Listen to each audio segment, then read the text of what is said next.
I think it's on. Is it? 1, 2, 1, 2, 1, 2. Oh, nice.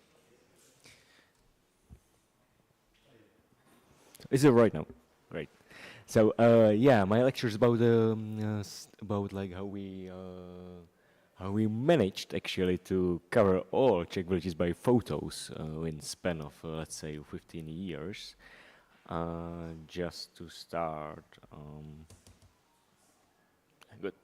Just to start, I would like to introduce myself, of course. I'm Tadeáš Betnář, my username is Plánovací kalendář. I'm a board member of Wikimedia Czech Republic. My main project, so to say, is Wikimedia Commons, and I mostly take photos on Wikimedia projects. And one of my like biggest engagements are that I work as an approver for those like Czech wiki programs, like including photos, and I can describe that on the other slide. Good.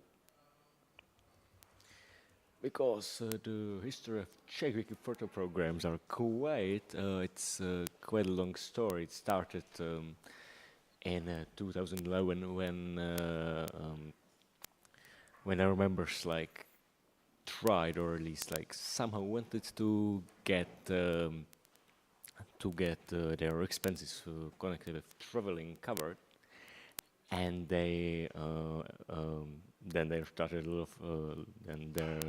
lot of photo programs which were like the main aim was to cover Wikipedia articles at the time, and it was for like, specific projects just like villages or Jewish monuments actually, or nature reservations and nature monuments as well.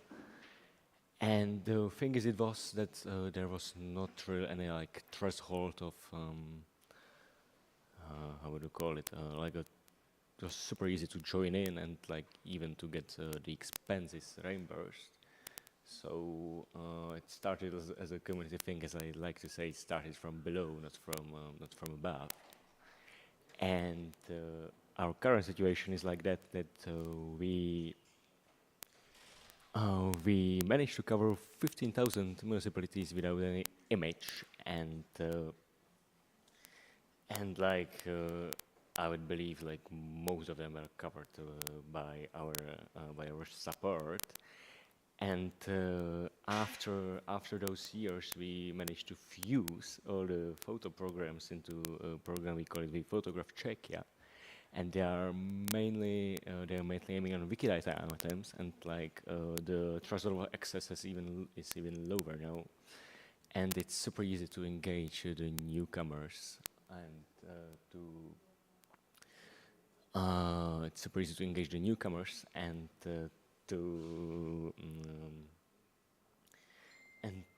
so to say, to get their expenses reimbursed as well. And in every year we are getting like about 10,000 images right now, and the main aim is to get the Wikidata items photoed. Here's just some of them.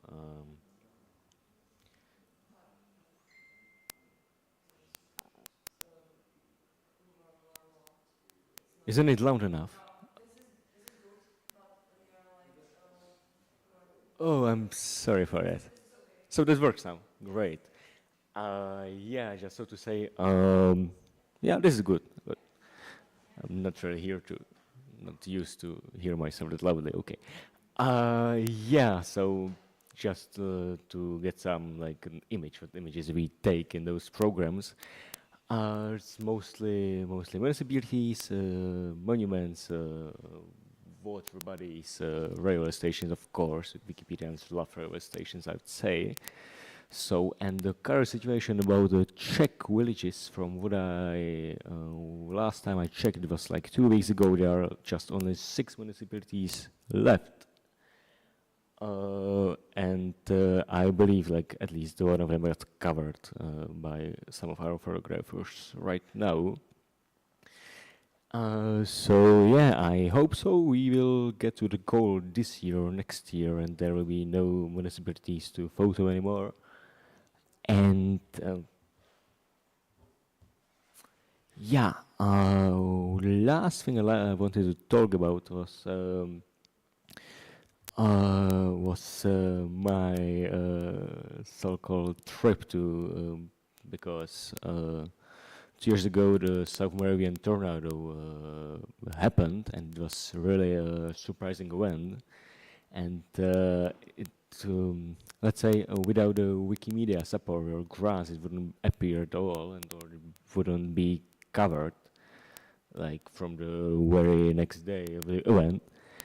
And yeah, mostly thanks to the Wikimedia support, I got a grant, and I was able to drive there. It was like a 3 hour drive, and to get the photos of the event itself, just the very next day, which really which which I would say I wouldn't say I'm like grateful for that, because you know, like when you speak about these catastrophic events, it's very hard to say that, but uh, I that's I think I enjoy the most, and which I wouldn't be able to do uh, at the end of that. So yeah, do you have any particular questions about like Czech photo programs or like reimbursement stuff and something like that?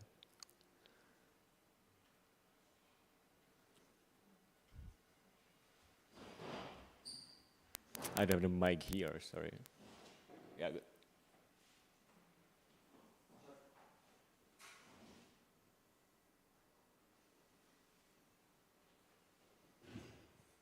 Is it working? Okay, so my first question is, what is your plan with the program after you basically covered all of the villages and towns? Yeah, we came across this question, and we actually think that one of the aims should be, because the projects are quite old, like more than 15 years. So we think about like you know, getting the images updated in a way, or like doing like a second wave of this program, especially with the like municipalities that were covered like many years ago, because of course they change, like and like the landscape changes as well. And yeah, there's still like, once we get all the municipalities, there's still like a lot of Wikidata items and aren't covered at all. Like you can photograph trees, you can photograph anything like that. So I wouldn't say we are finished yet, not at all. We are so far from that. And as well, we like had another truth because we expected that this will end soon. So 2 or 3 years ago, we did like a project that's called Když fotograf Czechia, which is like a different aim as well, and it's much broader using of everything. As well, you could use like Wikimedia Commons application for that, because we was the one we developed the latest version, like or through the grant, the team developed the latest version of Wikimedia Commons application. So this was as well something that brought something, but this is really for maybe the people. It's like a high threshold level. So it's not for everyone. You need some certain skill, but then when people really live with this, that's the interesting thing about it. It's like several photographers who I think spend their whole year just doing this as like this is the point to Get out and photograph, let's say, in a way, like to get outside your home and photograph, you know, and like the point is like to get into landscape, get into like somewhere out of your home and like photograph, not just like contribute from your like garage somewhere, you know. Like And as well. This like parallel project will be going on because it has more topics. It's more broad. It's like connected to Wikidata, so it's like different. So it's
Thank you. And just one final question. Can you please talk about a bit about the microgrants? You mentioned that you are offering basically scholarship for the traveling costs, right? Yeah, and was your question about? Yeah, so can you talk about it a bit? How it works, I you can know? talk about anything. All right. Yeah. Basically, the thing is that we cover like sufficiently and in a way, and it's the thing that Clara talked about actually. It's like since you are getting like quality in the photographs and like you actually use like your travel cost, then we are able to reimburse it quite easily after like acceptance of like like some evaluation or supervision like by, and I actually do these things and my colleague here he does that as well. And yeah, like is there any like concrete thing or like We do have like tracker system which we developed years ago. oh It's yes, very that's true, complicated it's to true. develop, and it's an online public system of each of our expenses as a chapter. But it was used mainly to cover this from the start. This was like the intention. So they are just doing one page for their travel, for the intentional travel, the system, and then they through categories, and they combine this page with category on commons, and it automatically do like some basic evaluation. So when the evaluators look at this page, they as well instantly are sure that these pictures are really uploaded on Commons, and then the photographer just say how much his travel cost. We have jak se řekne, poměr, we cover all the car expenses and all the public transport costs and entrance fees, and sometimes even like when they sleep somewhere, when they have the like weekend shooting or something like that, and then it goes directly like then we send the money to their account, if you mean this. So it's thanks to the tracker system and thanks to this like category on commons that goes through Shablona template. Well, Tracker is directly connected to your Wikimedia account, and it gets your Commons uploads, and you open them in Tracker, and you just click on that you want to include in your ticket for that trip, and then a template is added on Commons automatically, and they are added to a category on Commons automatically. So you just go to the website of Tracker, connect it to your Wikimedia account, and click on the pictures you want to include. Okay, thank you. Who is the next?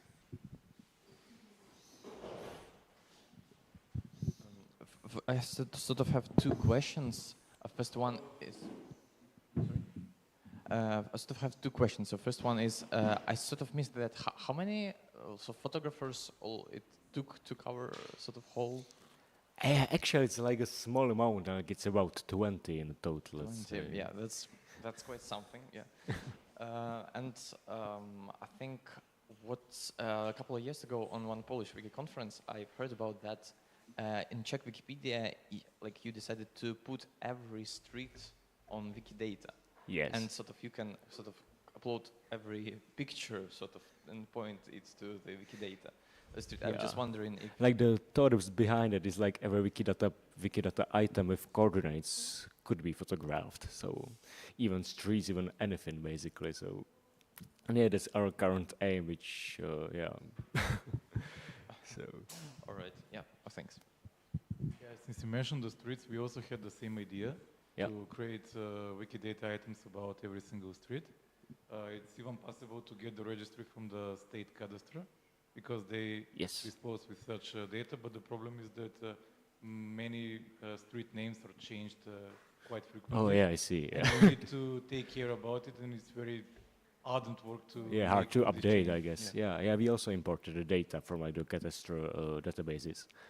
So yeah, but yeah, we are not changing our And it's also challenging how is the geotech of the street be represented on Wikidata? Is it going to be only the start point of the street, Yeah. some random point, or the start and the end point? I see. Yeah. So.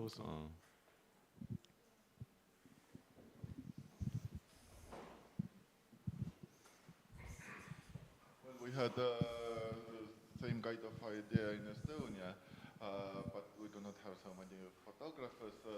And the idea was to make a grand system so you put car and the photographer together because you can't go everywhere in public transportation. Of course. This project kind of dropped in Corona times, and afterwards the conditions had already changed so much, so we have not begun reviving it yet.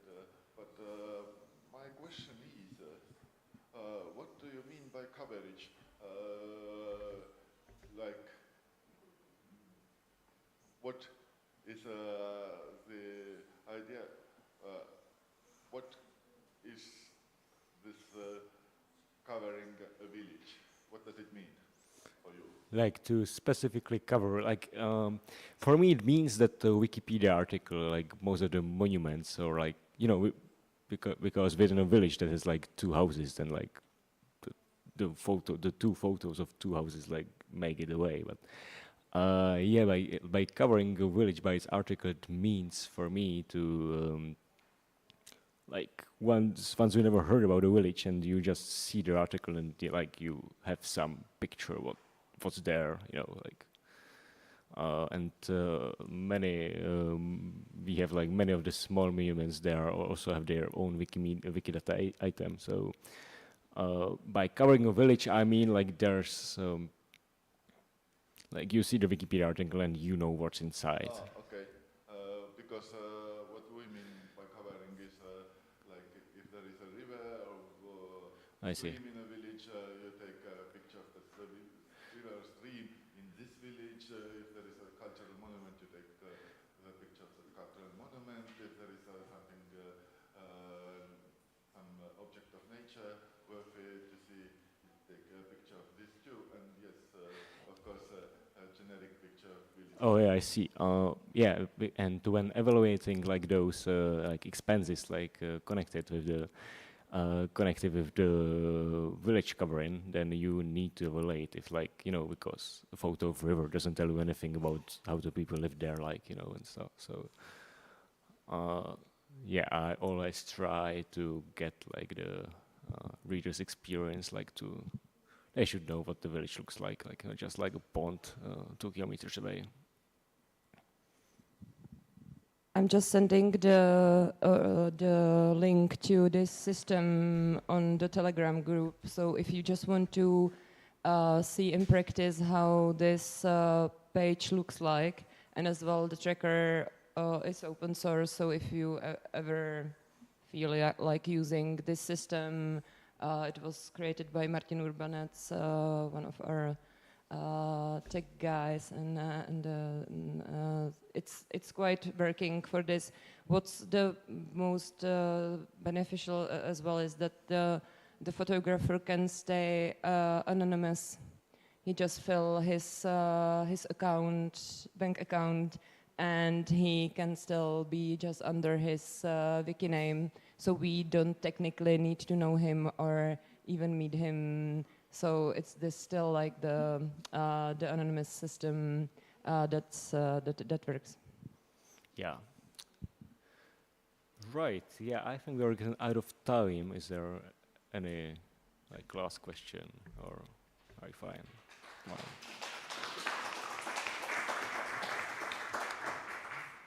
Right. Thank you.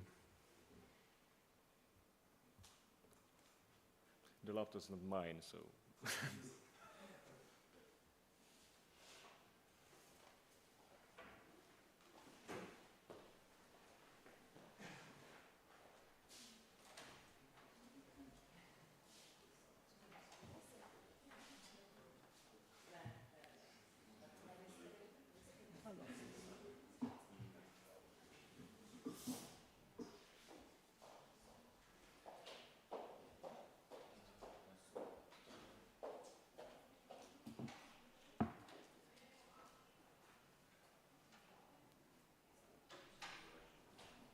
настроя, да, и прожекторът не работи.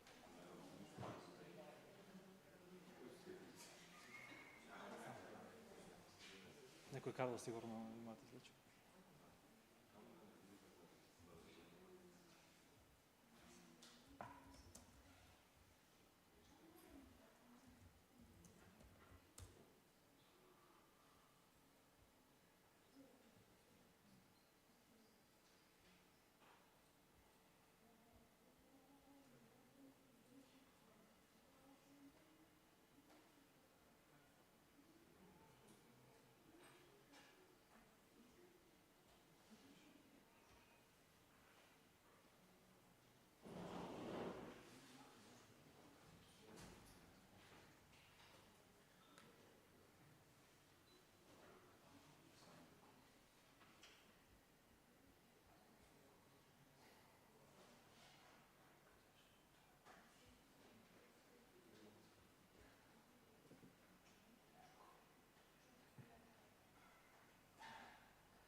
I'm not touching anything.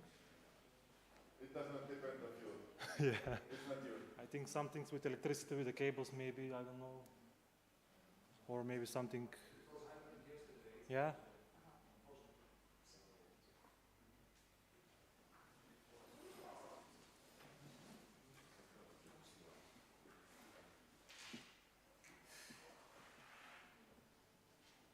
As you see from the title, I will talk about Macedonian Viking expedition and using drone technology for taking pictures.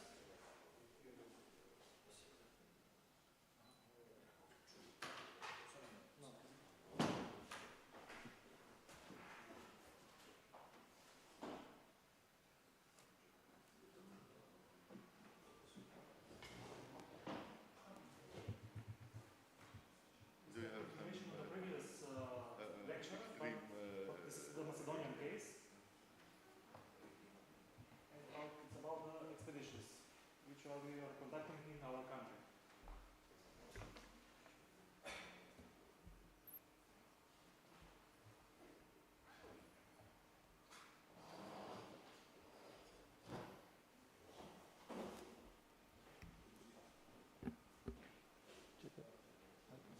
Не се пушти, работи.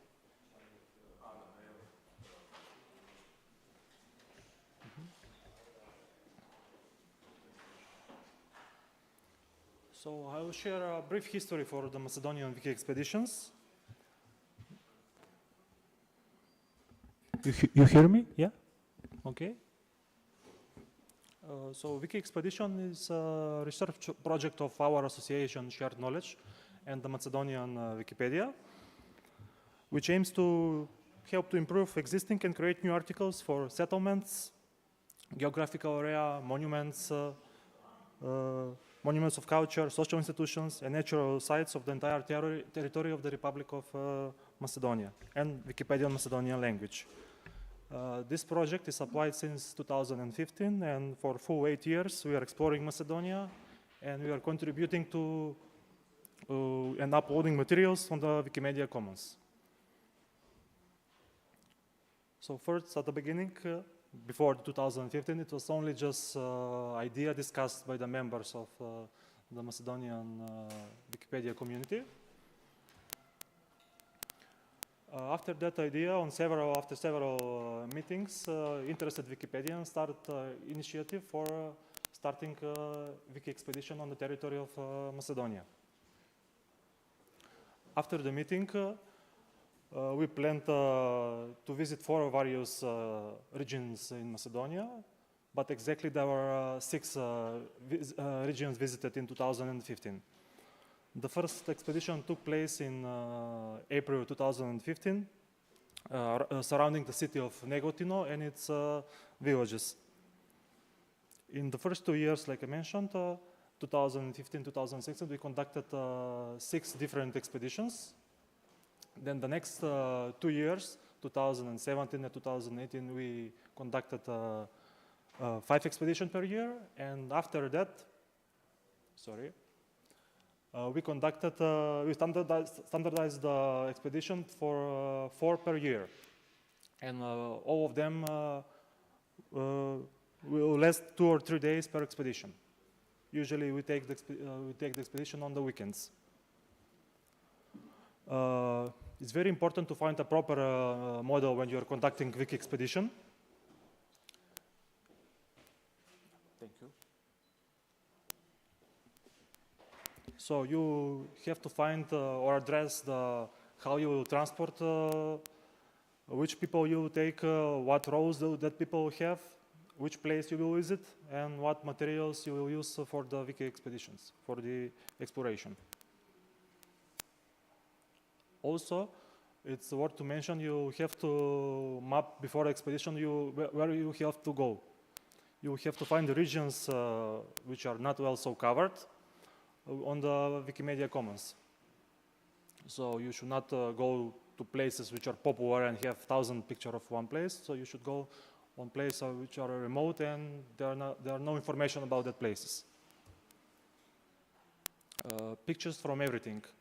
Like you mentioned something about photographing rivers, mountains. You should definitely take pictures not from everything. That is a bad experience for our first expedition where the crew was walking down the city and take pictures from everything. That's not the best thing you could do. So you should map the important things in the city in the village before the expedition. And you should focus only on that things to picture them quickly and get out of that place and go to the next point.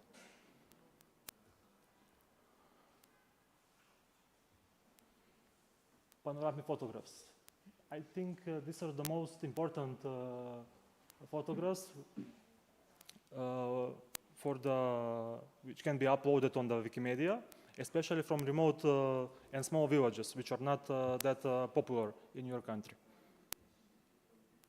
So our results until now, we have conducted 42 expeditions.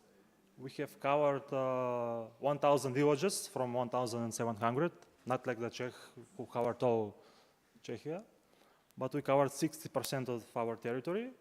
We had 15 various members in the wiki expeditions. We created 2,582 articles, and we uploaded 13,153 photos on the Wikimedia Commons.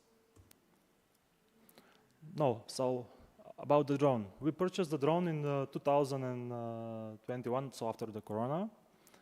It was idea from the expeditions before that because we needed faster means of exploring the areas. So we make a deal and bought the drone. For what we use the drone? Now, we use not only drone for taking images, but also for researching the area. So some villages are far away, and if we go to that remote village, we will lose several hours. But with the drone, we can explore the area. We can assign how much time we will need to go to that village, and if it's far away, we will leave that village for another time. These are some photos taken from the drone. So you can not only take panoramas, but we can take photos from objects also.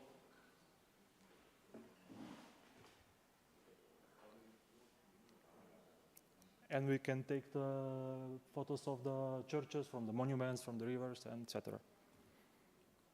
This is a video we have prepared for but I think it will be able to play. I don't know why. Yeah, it will not be played, sorry. Beside the drone, you should make a list of additional equipment what you should buy, because the drone by itself it's not usable. If you buy only one battery, it will last only 30 minutes or 35 minutes extreme batteries, and you will have flight time of about hour and a half, maybe 2 hours if you have lucky with no wind. What will you do before if you deplete those batteries? So you should also take consideration to buy a car charger, and you can charge the batteries on the terrain.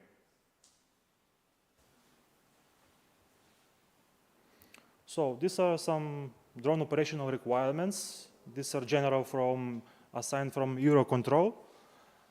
But every country has different rules, so you should know the rules before you fly in that country if it's new to you. I found that in Georgia there is a site for registering drone users, but it's not working for international or foreigners to register. You have to be local. So the rules are: you should fly below 100 meters. That is you should keep the drone within sight or have a spotter with you always. Don't fly in restricted airspace. It's usually near airports, near military zones, near police stations, because they are forbidden. You can get a fine if you fly the drone near those places.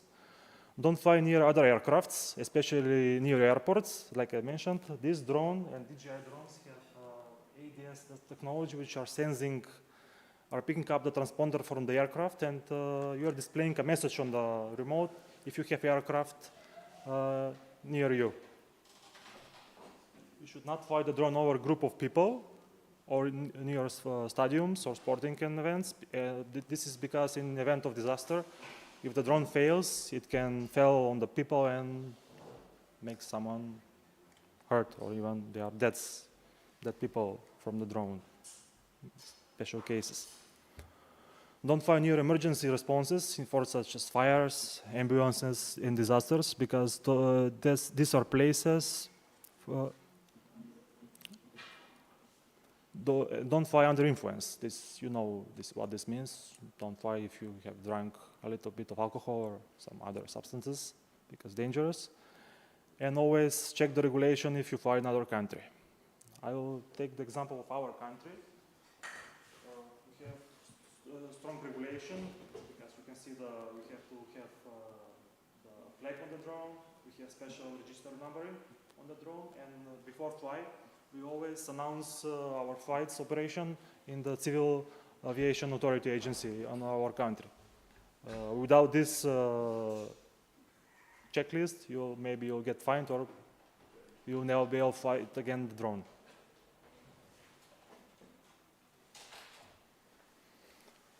So if you have any questions, you can ask me now. Have you had any bad experiences on your wiki expeditions? Because I remember I went to take pictures of a village of Saha, and someone came out with an axe and threatened me with it and asked me to delete all the pictures because he didn't want to see them anywhere in internet, though it was public road. Law was on my side. I had to delete them.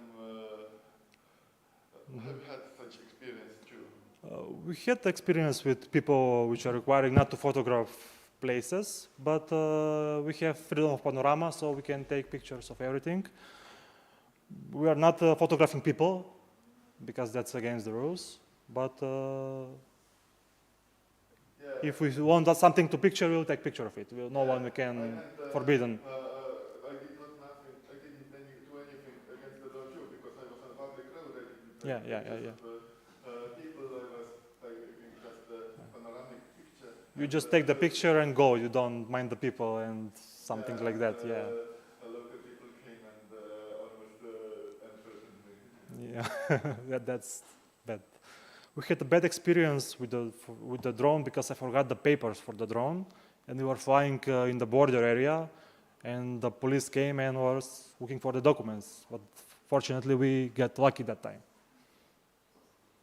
Yeah.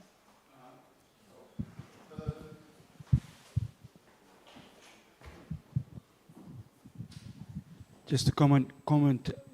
In order, drone pictures are good if you want to have a multi-angle view of an object. But then you have to also know where not to use this kind of images. For example, we publish this lists of public artworks or buildings, and so you have to choose the angle the viewers or people who are walking on the streets use, and you have to crop the image rather, you know, because the most important thing is to people, for viewers to identify what is in the picture. And this is not always good in drone images. Drone images are good for if you have an article in connection or things like this about this object. If you have skills, you can take pictures of anything with the drone. It's versatile, but like you mentioned, it's not good for every situation. Yeah. Someone else, if you have questions? Yeah. Thank you, all.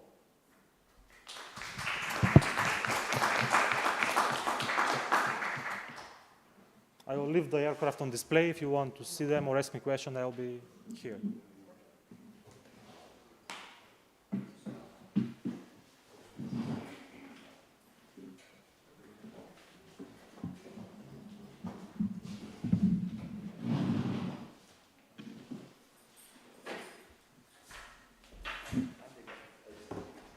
That was fast.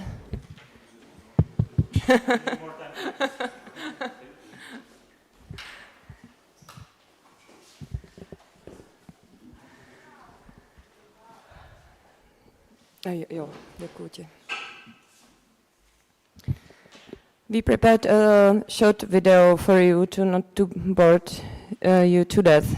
Thank you that you are here Sunday morning. I appreciate it.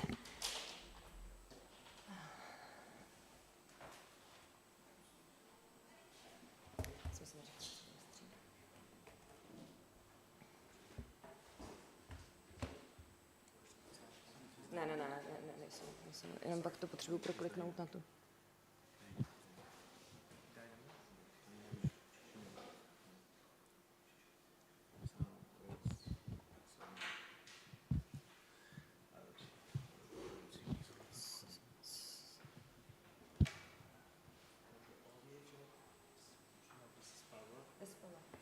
Here. This is headphones.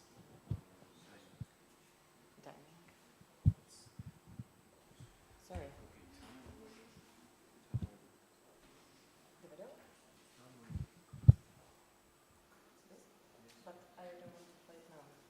During the presentation. Yes?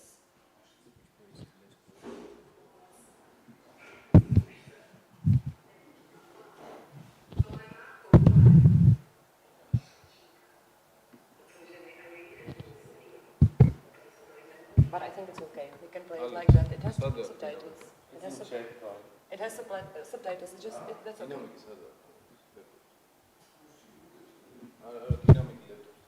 That's okay. We keep it like this.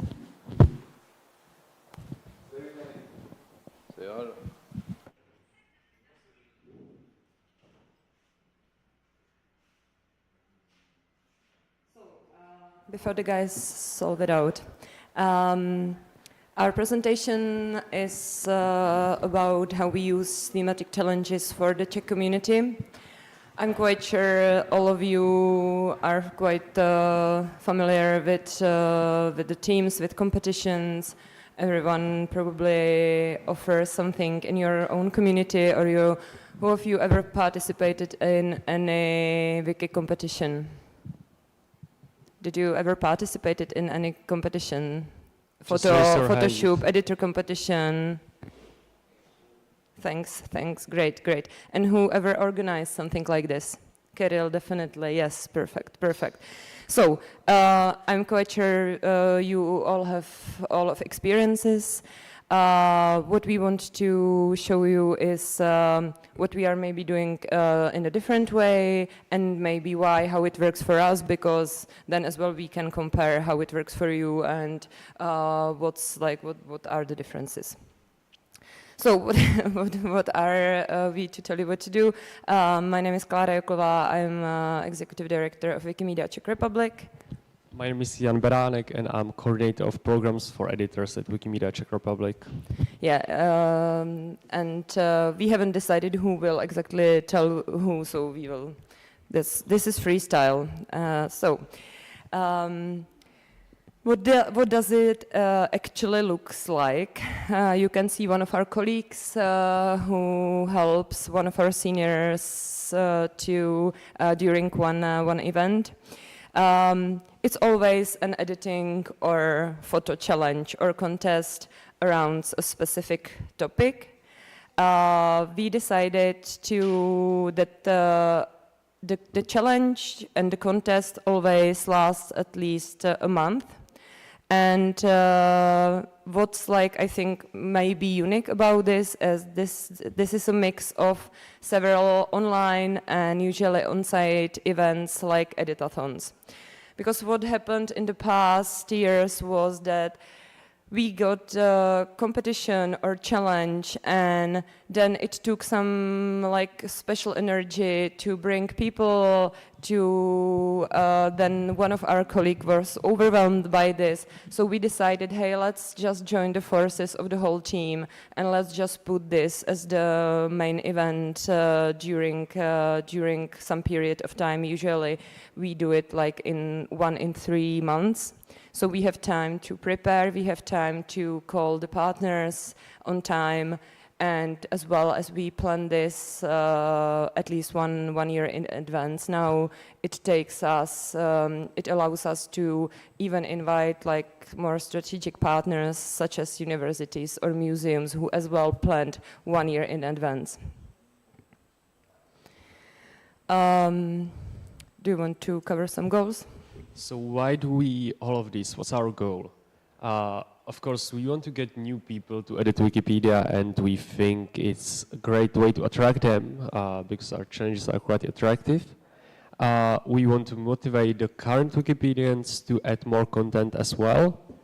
And we know that some topics on Wikipedia are highly underrepresented.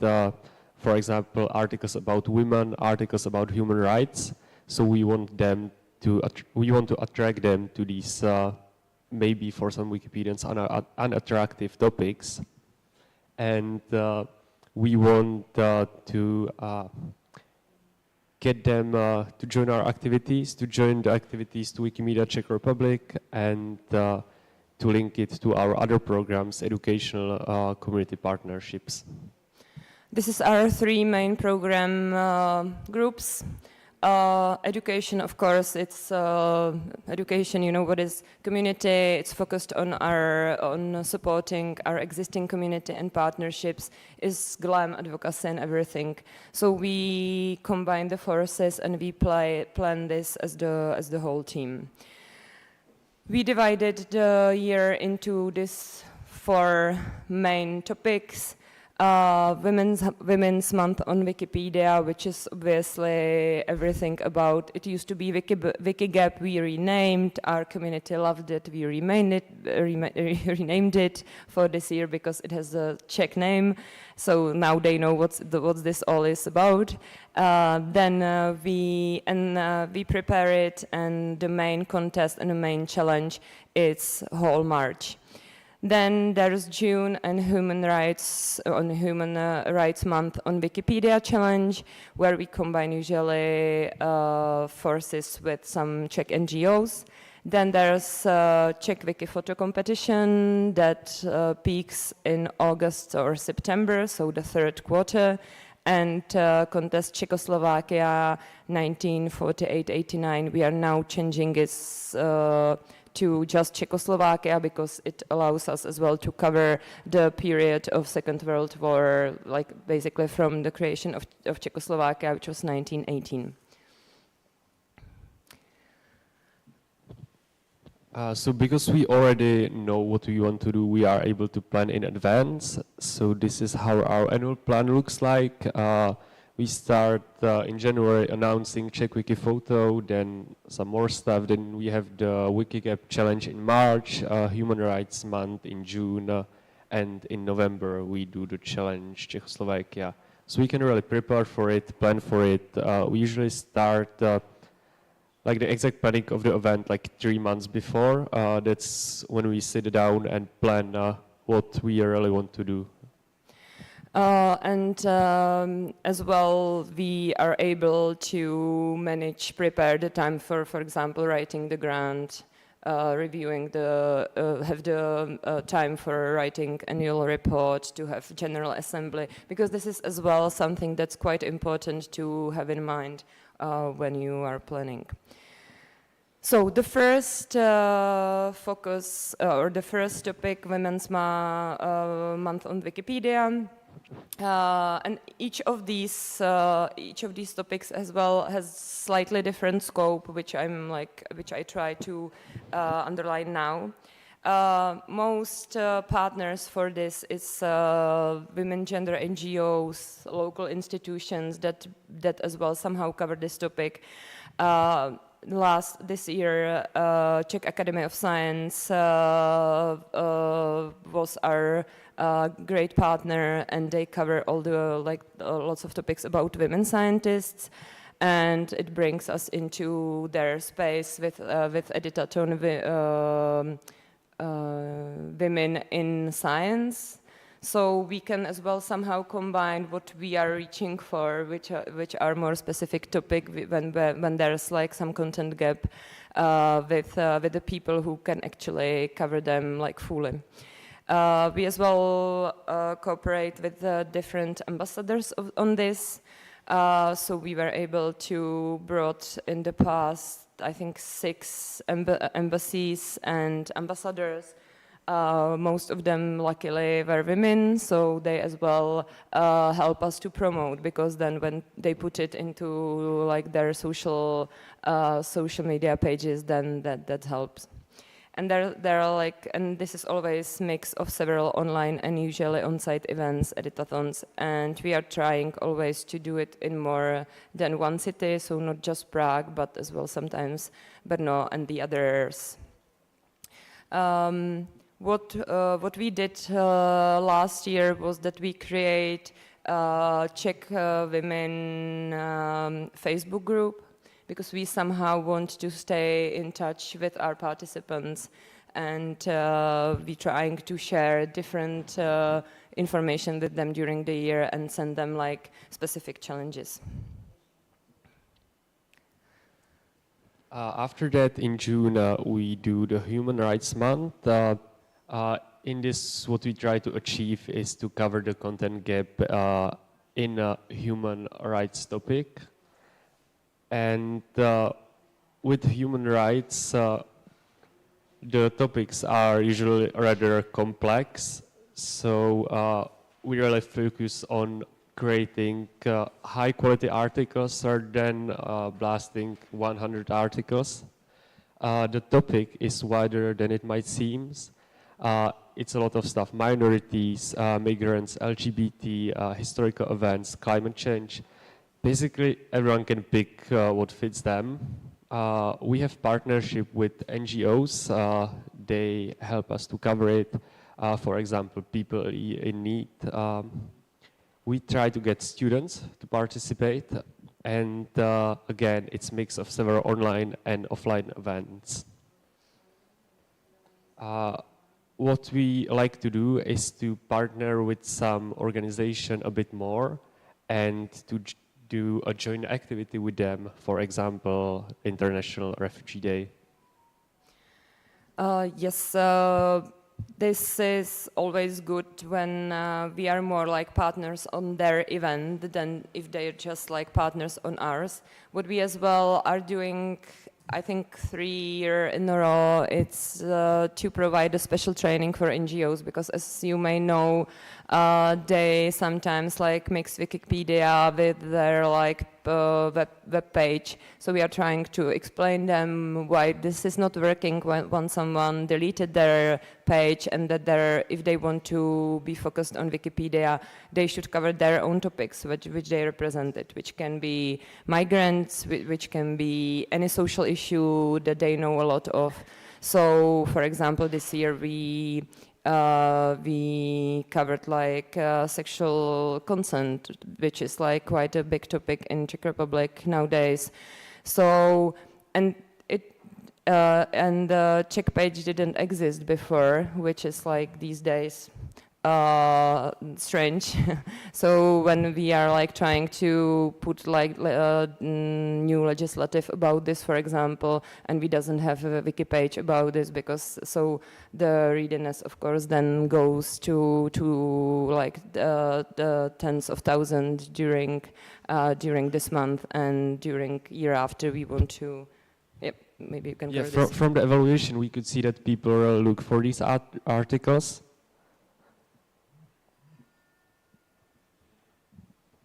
Yeah, we did evaluation on that. Again, it was competition. One of the way to win a prize was to write the most read articles from the group, and one of them was the consent article. Yeah, if the NGO doesn't want to, I don't know, appear there, they usually at least helps us to put the promo to their website. Last year and this year we had more than 20 NGOs who invited their community. This is important as well, of course, because they have sometimes community of hundreds of people who appears, or at least who. So we gain the newcomers this way the most, because it's just interesting topic for them. It's a different kind of newcomers that would find their own way to Wikipedia, and. The last, yes, and if the last thing we want to have from our partners, it's to pick the specific topics. So they very often just cover the topics that are not covered on Wikipedia, and they send us the list, and we combine this, for example, with not existing items and articles, and this helps a lot as well, because then when you have the list, you probably can imagine. Then there's a photo shoot. We choose to create our own Czech Wiki photo competition, which means that we are trying, because we have pictures, of course, on Commons, but very often their quality, it's not that high. So we created our own contest that is focused on high quality pictures that are as well that are from Czech Republic, and they are from this year. Definitely the target group are newcomers, because as Tadeusz like presented before, this photo like Czech Wiki photo needs to have like the special skill. Definitely it's for more experienced common photographers, but this allows us to go to, let's say, normal photographers who never ever shot for Wikimedia Commons, and teach them how to. Tell them that what we are looking for, one of the main things is to bring the relevant pictures to the Commons. That means the pictures that can illustrate articles that haven't been illustrated yet. So this is one of the main things. So the jury as well are Wikimedians or photographers, and this is something that they are specifically attribute. And then there's Czechoslovakia, there's the historical team we want to bring. Why we choose this was that we had the 30th anniversary of our Velvet Revolution in 1989, where we finished with communism in Czech Republic. And we wanted somehow to celebrate. So we started this topic, and we stick with it, because this is, as you may imagine, quite an interesting time of our history, and it's not easy to cover this. There are still some valuation on the pages about this period of time, especially around different, like during the invasion, or when the invasion started. Lots of topics was on fire. There was some like challenges about statues of Russian soldiers, for example, in Czech Republic, who and so there was, I think Jan could, as a administrator, could talk more about it, but this is the historical topic where we try specifically to attract students to this, so we combine our powers mostly with universities and historians. Last year we had student events which was mixed and open to general public as well in 3 Czech cities, and we are trying always to use some ambassador from our community to be the face of this and invite people. Luckily, we as well as historians, editors who can do this for us.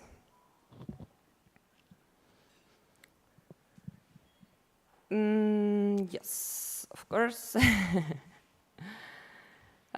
Here are a few pictures for you, how this can look for Women Month on Wikipedia. We usually can use for free the space in American Center in Prague, which is in an old town, and that's a good space where we can as well invite these ambassadors that I mentioned before. One year they even shoot the video about their articles that are not women articles that has not been covered. Usually their teams prepared some text for them and they really edit. They usually stay 2 hours and learn how to edit even with us. So that's quite nice. And I think there are some numbers, yes. This year we was covered by 6 newspapers and radio stations. This is very useful because this is just interesting topic for PR. So this is how you reach out your circle. Last year it was 394 articles and from 71 participants. So for us, as we have 10 million people and 600 active and 100 real super active editors, it's quite a lot. We had this year we had 6 female influencers to promote the project on their social media, and we got the grant from U.S. Embassy supports this project and all the other that I presented, and of course because Wikigap was the main challenge went from Swedish Embassy 3, 4, 5 years ago. They still somehow support us. So the video is here. How this looks. We always try to use some level of to have this light up slightly, and so you'll see.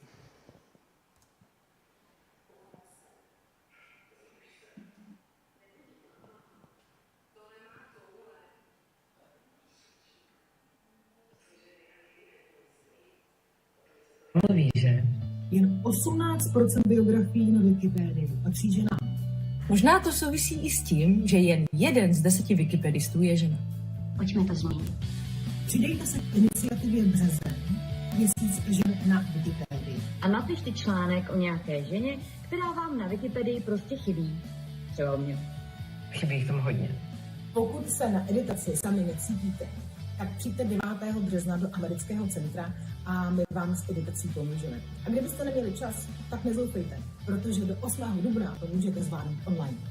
Více info na ženy.wikimedia.cz. Podporuji měsíc žen na Wikipedii, protože bych si ráda přečetla víc článků o ženách a od žen. Je důležité učit se nebo dozvídat se více o ženách, které něco dokázaly, které něco udělaly a nechat se inspirovat. Nejen ženami v pozadí, ale i ženami v popředí. To je potřebné. Březen je taky měsícem čtení a čtenářů. Tak doufám, že brzy bude na Wiki hodně co číst. Díky za to. Těšíme se na vás.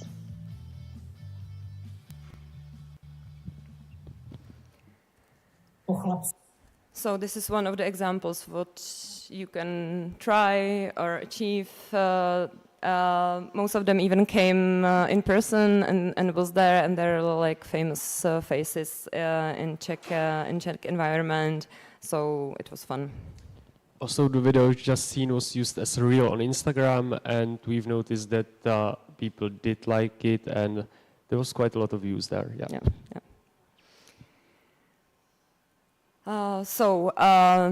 This is really just step by step how to do something, and I won't read it. I think you already know. You can reach us for more information if you would be interested in something.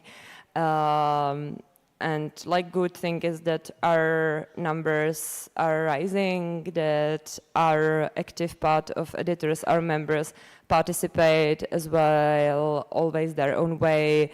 They are, we always as well use, you could see in the presentation, the wiki badges that we prepare for each year contest. So I think the Human Rights Month was for the second time this year, but Women's Right on Wikipedia or Wikigap, it was for the 5th time already. So of course they can collect badges. It's nice for them, and we always have some presents. For example, for Czechoslovakia contest, we are partners with one producer of Czech socks, and they are giving us like the special socks just for this contest. That's nice, because then people, like more than 70 participants can get this. So it's quite fun as well. Thank you.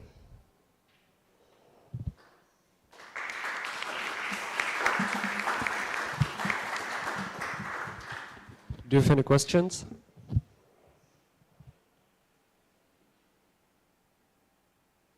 Thanks. Thank you.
did it in last month in Wikimedia, but it's just 20 minutes.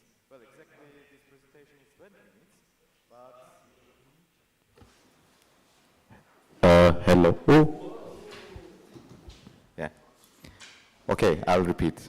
Hello again to AFCOM meeting with community. We did it last month during the Wikimedia, but it takes just 20 minutes and 2 questions.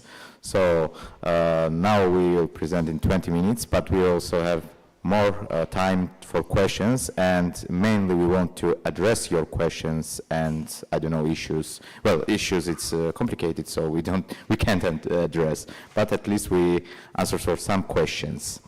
So here with me my colleagues from Affiliations Committee, Wojciech, Bashak, and our WMF liaison for Affiliations Committee, Manav. Okay, let's start with purpose of the Affiliations Committee. As you remember, Affiliations Committee was created in 2006, if I'm not wrong. Well, at this time, I'm definitely doesn't know anything about Wikipedia, and after only 10 years, I joined the Wikipedia. But mainly, what we are doing in the Affiliations Committee, it's we are managing the recognition things. For user groups, for thematic organization, and big one is for chapters. We are managing the conflict and issues as inside the every affiliations or between the affiliations. Or if there is some issues, for example, with WMF and affiliations, we're also trying to help all affiliations to fix that problems. And recently, we also start to contribute to the capacity building for the affiliations. We are preparing some resources which can be used by affiliations for development their capacity. And also we are participating in different capacities in the moment to put our ideas and what we can for the development of the moment. I'll start with user group recognition workflow. Generally, you know, in the past this is different, but now we automatized all processes for the applying and to be recognized user groups. We are just starting review, then you are submitting the user group application. After that, our liaisons, Manav, and mainly now it's Dumisani, starting the criteria review. They are searching what's on the meta page, and if it's okay, everything. So we are moving to next step. It's checking the OLAP affiliation in your region, or if you are thematic user group, in your thematic area. Or there is any issues with criteria, we are going to back to you and asking to fix the issues. After all is done, we are discussing during our monthly meetings or subcommittee meetings to be recognized or not your affiliation. And the final stage, it's review and adopt resolution. So it means voting by the affiliation committee members.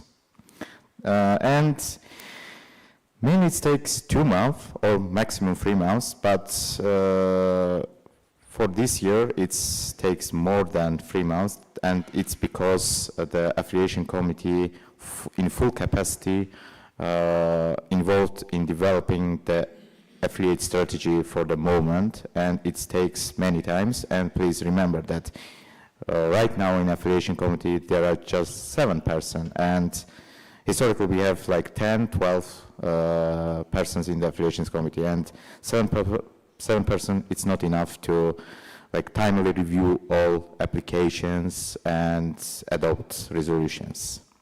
So sorry for this.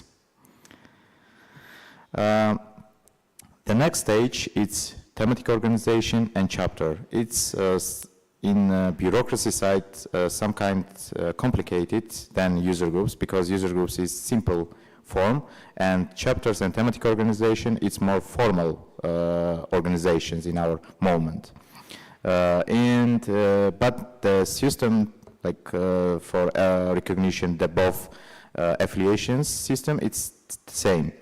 We are starting reviewing your bylaws in first stage, and meanwhile, the affiliation committee 2 years ago prepared resource like good practice for developing your bylaws. There is video and there is text resource, so you can use that. Yeah, in QR code you can find these resources from the affiliation committee.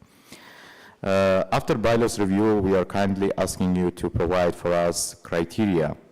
There is specified form on MetaWiki which you can use to develop your own criterias, and then we are starting to review that criterias. When it's done by affiliation committee, we are passing this to the WMF staff members, and it takes 1 month to review by them the criterias. And if the staff has nothing against of your criterias, or even just to remember that staff can't veto any process in this line. It's up to the affiliations committee to decide give the floor for your recognition or not. And also, affiliations committee not approving any chapters or thematic organization. We are not approving this process. It's up to the board of trustees of the Wikimedia Foundation. That's why after the internal review by AFCOM and staff, we are adopting a resolution which recommends to the board of trustees to recognize you as a thematic organization or chapter. And after that, it's up to the board of trustees. That's mainly how it works. For conflict intervention, I give the floor for Wojciech, because he's a member of that subcommittee. Thank you, Mehman. Yes, as Mehman kindly remarked, we work in 2 committees. One is recognitions, the other is conflict resolution. Just a few people in each committee, so please watch out for the nearest elections. Please consider yourselves as candidates for any of the committees, for AFCOM in general. Generally, AFCOM does not make any proactive work in resolving conflicts. If there is a conflict within an affiliate or between affiliates, the report needs to be submitted to AFCOM. We do not search out for conflicts around the world. You have to tell us that something is wrong. To quote Shakespeare, something's rotten in the state of Denmark. We have never dealt with Denmark, by the way. After that, an internal review comes. We have the few members, we have a rotation system so that every member of the conflict subcommittee gets a chance to work with a specific case. We have an internal review, we have a formalized document where we put information regarding the conflict. And a person from the conflict subcommittee is assigned to lead this particular case. This will be the contact person for people involved in the conflict. This will be the contact person for any other parties that we think are necessary to contact to resolve the conflict. What kind of conflicts? I don't want to name any, but you know, I'm quite sure that I can tell you that we do not work with micromanaging within an affiliate. Like, if someone comes and says, well, there is this, okay, imagine a situation in which Wikinews has an affiliate, and there is this fan page on Facebook which calls itself Wikinews but presents not very nice photos. Please, oh, somebody is already checking. Please help us, because we cannot get access to that. It's a trademark. We don't have access to that. AFCOM will not deal with that because it's micromanagement of resources. If you want to have better governance in your affiliate to prevent some bad situations from happening, yes, we can assist you in developing governance documents, even bylaws if they are needed. I mean, they're not needed for user groups, but sometimes it's better to have things written down, right? If there are conflicts between members about resources, if there are people who seriously impact the work of an affiliate in a bad way, you can submit to us. If we do not decide to take the case, we might, and we very often will, tell you where to go instead, because I'm sorry this is not within AFCOM capacity, but please talk to this team at the foundation or that team at the foundation. So there is no catalog, to answer your questions finally, there is no catalog of cases. Yes, let's move on. The case lead, I'm sorry, Manav? Yes, so please. Okay. Manav has a thing to say. Yes, it was. Okay. I think the way we actually categorize this within AFCOM is that any conflict that impacts or disrupts the normal workflow of an affiliate are all conflicts relevant for AFCOM, except the interpersonal conflicts. Except what? The interpersonal conflicts. Interpersonal conflicts, yes. We don't deal with those. And yeah. Thank you, Manav, for the clarification.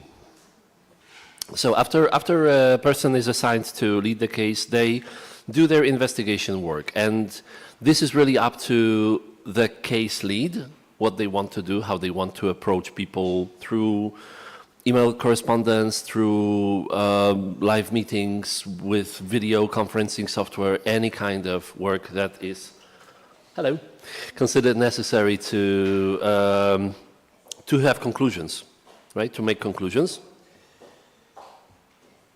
And after that, we make a recommendation, like what should happen to have the conflict resolved. At the end of the process, we also assign ourselves a task to check in with the people involved a couple of weeks after, a couple of months after, to see if the conflict was actually resolved or if it's still burning inside and maybe needs additional touch-up work. So that's the work of the Conflict Intervention Committee, and I'll hand it back over to Mepan. Okay, thank you, Wojciech. So I just want to talk about the reporting system and checking the report system. Well, it's mainly managed by our liaisons, Dumisani mainly, but the most part of this process is automatized, which means, for example, if you need to submit your report, you are going to the Meta, there is affiliations data portal, and you need to submit once in a year the activity report. And if you are receiving any fundings from the foundation or in our resources, you also need to submit the financial report, like 2 reports. Mainly user groups applying for the rapid grant and etc. They didn't need to submit their financial report. You just need to submit your activity reports. But the big chapters like, for example, Wikimedia Deutschland or I don't know, Wikimedia France or thematic organization, we have 2 of them like Amical and Wikimedicine. They need to submit activity reports and financial one. If you're not submitting the reports, starting from first month, the system sends to you the email that you are out of compliance to your top page on MetaWiki. And also we are sending the emails directly to the contact person's email address. There are 3 reminders, and in total it takes nearly 4 months at total, and there is 2 final reminders, and in total it takes 9 months. And if at the end of 9 months, you are not submitting any reports for us, you automatically derecognize. To clarify, there is 2 types of derecognition. First, it's that one when you are not submitting any report for us, and it's automatically, and it's not involve any person from the AFCOM, because it's automatically, we can't do anything. And second one, if you have an issue, for example, governance issue, or I don't know, conflicts between the affiliates, and it's ready to derecognize you. It's fully acted by the affiliations committee members, but this one can. So, if you are derecognized automatically, we can't change anything, and we can't fix the issue in your affiliates, and you need like reapply for the recognition. And it's like in past done very, like more time it's done in the past. And our workflow. You are receiving the emails from us or reports from us, but there is many works in background which was done by the affiliation committee members and our lovely liaisons.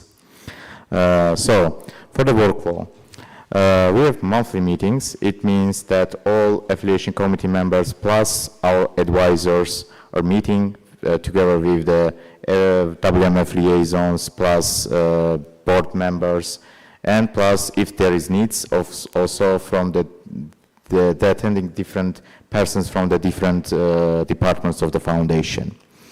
The officers meeting mainly for with together the WMF liaisons and board members. Currently we have only 3 officers. It's chair of the committee, vice chairs, and treasurer and secretary. But right now we don't have any vice chair, like in the role, in the capacity of vice chair, so the treasurer and secretary acting as acting vice chairs. We have 2 subcommittee. It's recognition, which I belong, and conflict one, which belongs to Wojciech. We have office hours for the members of the affiliation committee. For example, if you don't done anything during the monthly call, and if there is no space to do some work, you can meet in person with the WMF liaisons, and they can help you to manage the things within the affiliation committee. Yeah, this is weekly. And special requests. In past we received many special requests. For example, if some user groups, like some community applying for the user group status, and they want to discuss some issues or want to know more information from the AFCOM, they can send us email and we can arrange meeting with them. For the reporting, as you affiliates reporting to us, we also reporting to the Board of Trustees and the general community. There are monthly report which was prepared by the secretary and it's reviewed by the Board of Trustees. We are publishing the quarterly affiliates reports on the MetaWiki, so you can follow that too. And once in a year we have annual strategic meeting just for the AFCOM members. For example, last year it was in Paris. This year we have in Singapore to not to spend much money to travel and don't waste the time. That's our workflow. So, it's the end of my presentation. If you want to reach out, you can just send our email or search more information on MetaWiki, or you can follow us on Facebook and on Instagram. That's all. So now let's move the questions. If you have any questions to us. Natalia?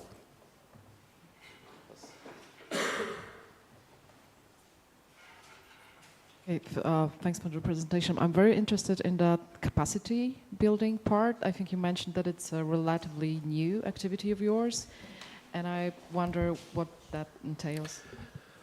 Thank you very much, Natalia, for this question.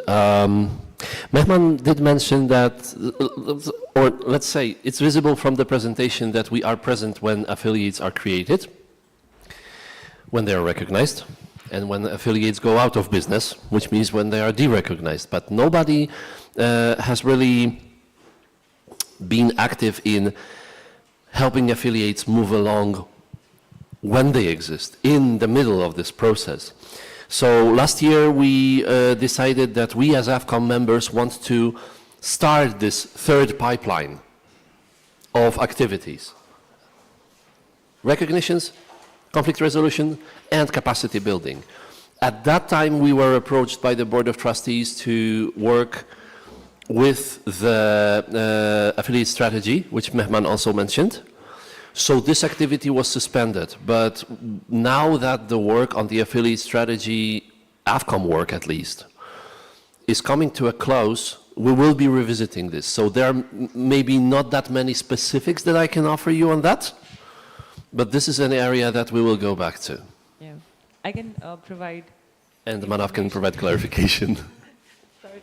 The additional information that I can provide here is that when AFCOM actually started working on capacity development, they introduced the Affiliate Spotlight Awards, if you remember. There were 2 affiliates who actually won that award. So Wikimedia UK was identified for their good governance practices. So what we did was we initiated working with Wikimedia UK. We had to actually narrow down the scope of that work because primarily AFCOM had to work on affiliate strategy. But the work that we are doing in terms of capacity development with Wikimedia UK is that all the applicants that are in the pipeline for recognition as chapters or thematic organization, we are going to do one onboarding session with Wikimedia UK on good governance practices. Definitely because every country has different rules, they cannot guide them on how to draft their bylaws or how to structure their board, but definitely they can give them guidelines on good governance practices. Along with that, AFCOM has been building resources. They have already released bylaw guidelines. They're working on consensus building resources. They are also working on releasing conflict of interest statement exclusively for affiliates and people working as staff or as board of affiliates members. So these are the kind of resources they're releasing, and they're also identifying opportunities where there are existing resources that can be used and then shared with affiliates at large for usage. This is not an extensive, like primarily driven project at this stage, but they are definitely starting to work on this in terms of releasing resources, finding those capacities within the movement and using them to actually help those in need. Thank you, Madam. Any other questions?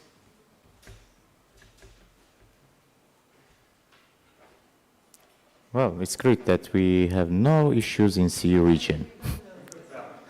We have. About conflict resolution. Yeah. So how do you deal with conflicts when basically if we report a conflict, for example, let's say Wikimedia Ukraine had conflicts with non-Wikimedia recognized affiliates, but with some obscure stuff, what are AFCOM means to act? Should we go through AFCOM? Should we go through WMF legal? Or because the feeling we have now is that we have to work with AFCOM separately, with WMF legal separately, with WMF capacity building community development team separately, and we don't really communicate with each other. So how can we improve this process so that basically when there is a problem, we have single point of entry and single contact rather than having to explain the problem 3 times? Well, the basic rule, unfortunately, to answer your question, is that AFCOM does not work with non-recognized user groups, right? So this is a conflict that we would not be able to take. Okay, but you mentioned a Facebook group of we can use, for example. Yeah, I mean, this was just a wild example. This was just a wild example, and don't... this is just an example that I created on the spot. I could have said Wikimedia Middle-earth versus Wikimedia Mordor. No. I think Wojciech mentioned there's a Facebook page. That is something we can't do. So that is what he mentioned. That was an example of something that AFCOM cannot work on. And coming to your question on how these are different teams are not interconnected, see, we have to acknowledge the fact that AFCOM is a body of volunteers. There's only a certain amount of work that you can expect from them. They're already investing 7 to 8 hours every month doing all these workflows that are mentioned here that look very simple but are very complex in the background. Yeah. But again, coming to the interconnectivity, AFCOM is only informed about the issues that require AFCOM's intervention. And that is why probably when you're talking about the conflict that you were dealing with legal, was not of relevance to AFCOM, and that is why there's no interconnectiveness. In fact, if there's a case where they are going to intervene, they're informed about everything, every previous communication, the status of the case, and every future development as well. Yes. Thank you.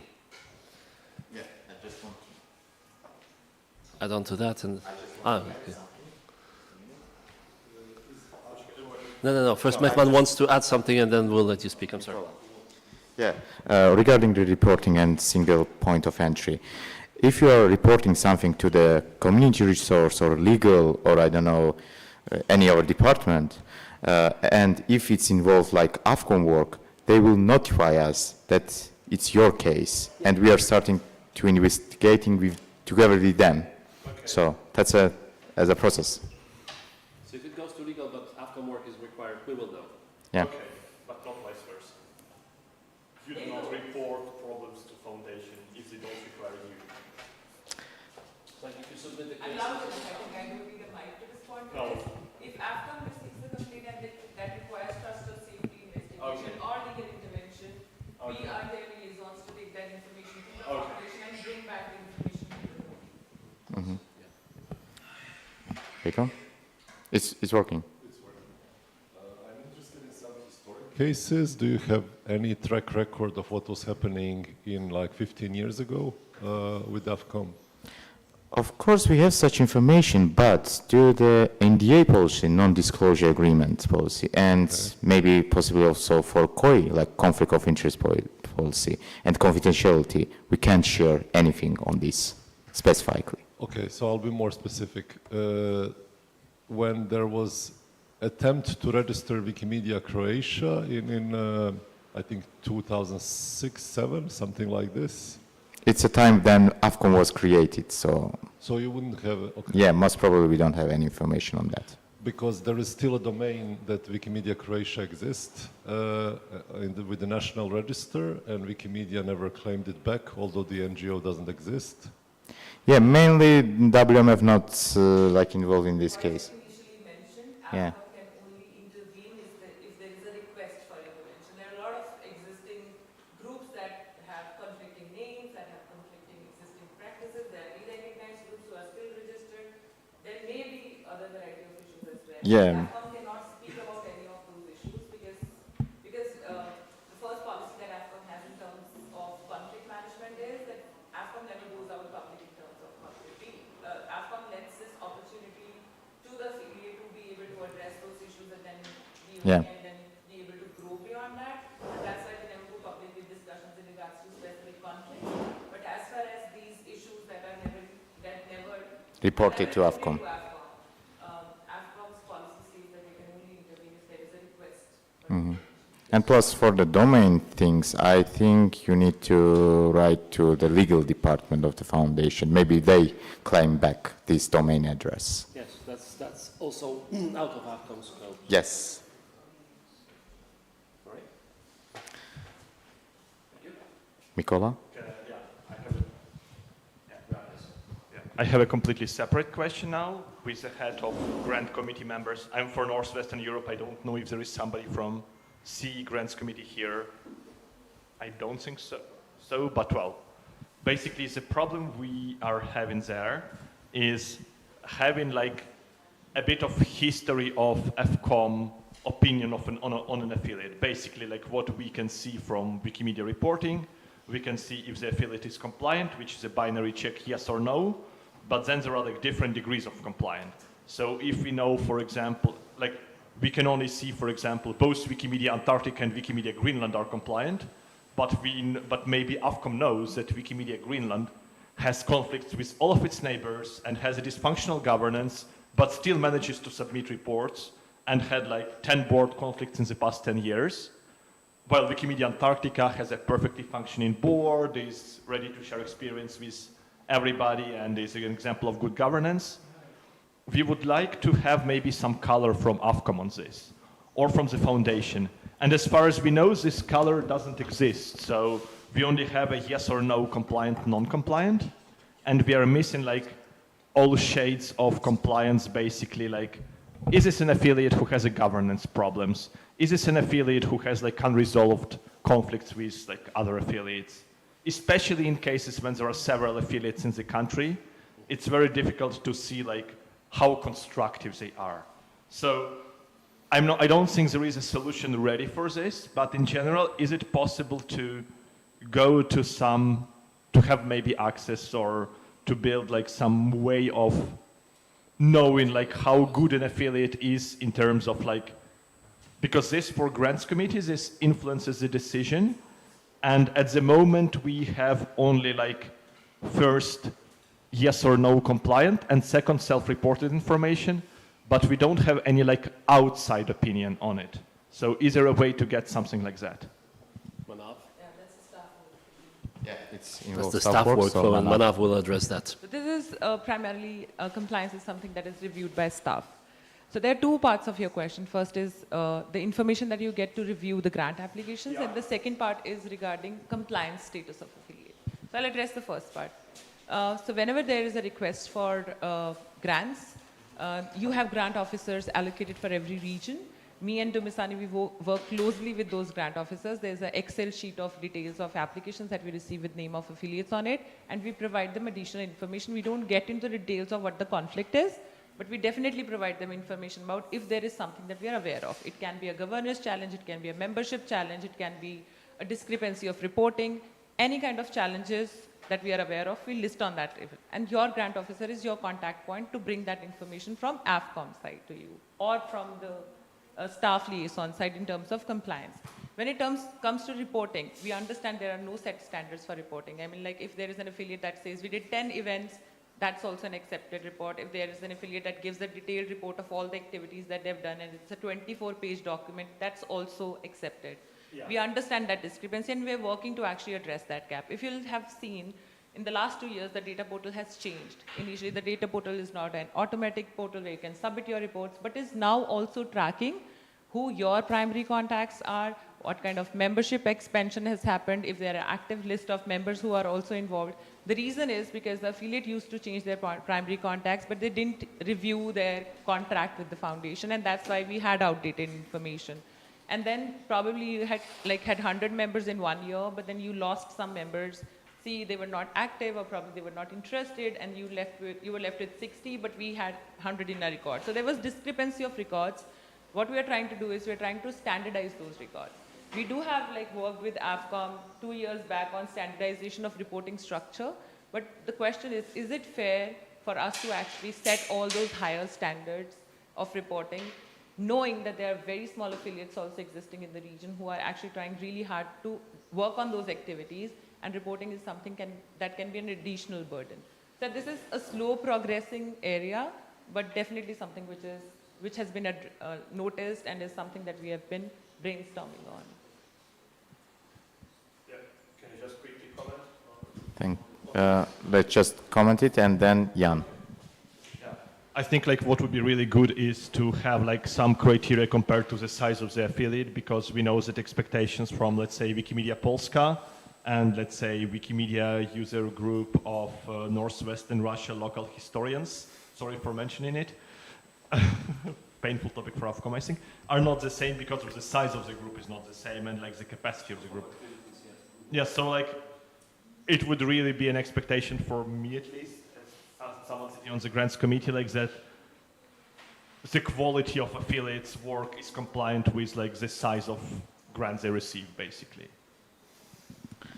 Well, I don't think that we need to address this question because it's more community resource team work, and maybe you need to ask them if it's okay. I mean, it's somewhere in the middle between AFCOM and community resources, and it's currently Yeah, but let's be fair.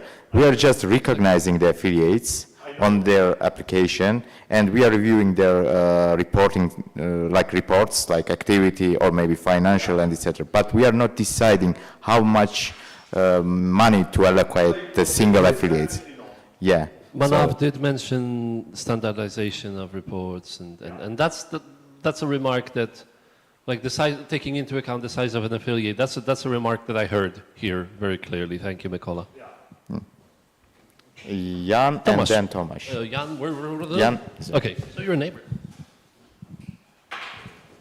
As I understand, you make some regular reports. What one regular report consist of? What does it look like? Board of Trustees. Yeah, so there is two types reports we are doing. It's monthly report.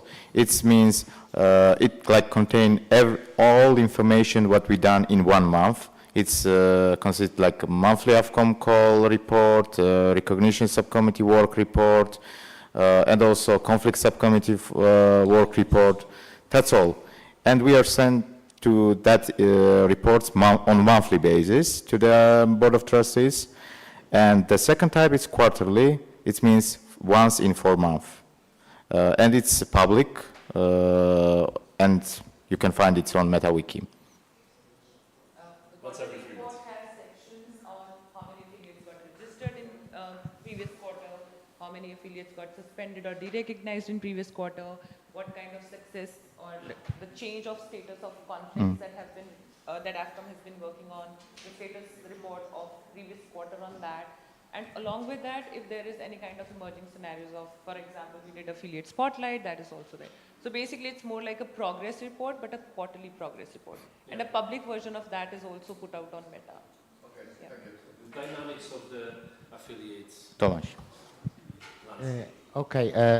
Being a member of AFCOM is one of the most responsible and important roles in our movement. So I'm very curious about how the elections look like and the procedure of choosing people.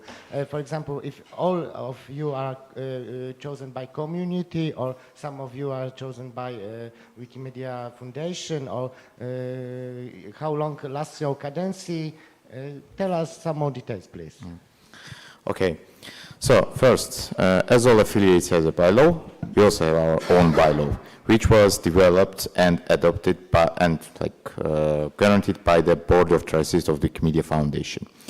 As AFCOM members, we can't change anything in that bylaws. It's up to the Board of Trustees. We are right now changing our election process, but previously is that way. Once in year, it may be in June, July, or at the end of year, like December, we are opening the call for candidates, and everyone who is interested in this can submit their application, and AFCOM members are reviewing their merits, like how they involve in the affiliation work, how they know the movement, if there is any experience in working in affiliations, what's the skills of their, and that we can use for the committee, and etc. So at the end, itself, AFCOM members voting for the candidates, and we are choosing in that way our future members. And then starting the onboarding process, which was led by the WMF liaisons. We are onboarding like for 3-4 months on work in affiliations committee. So it's chosen by the affiliation committee members.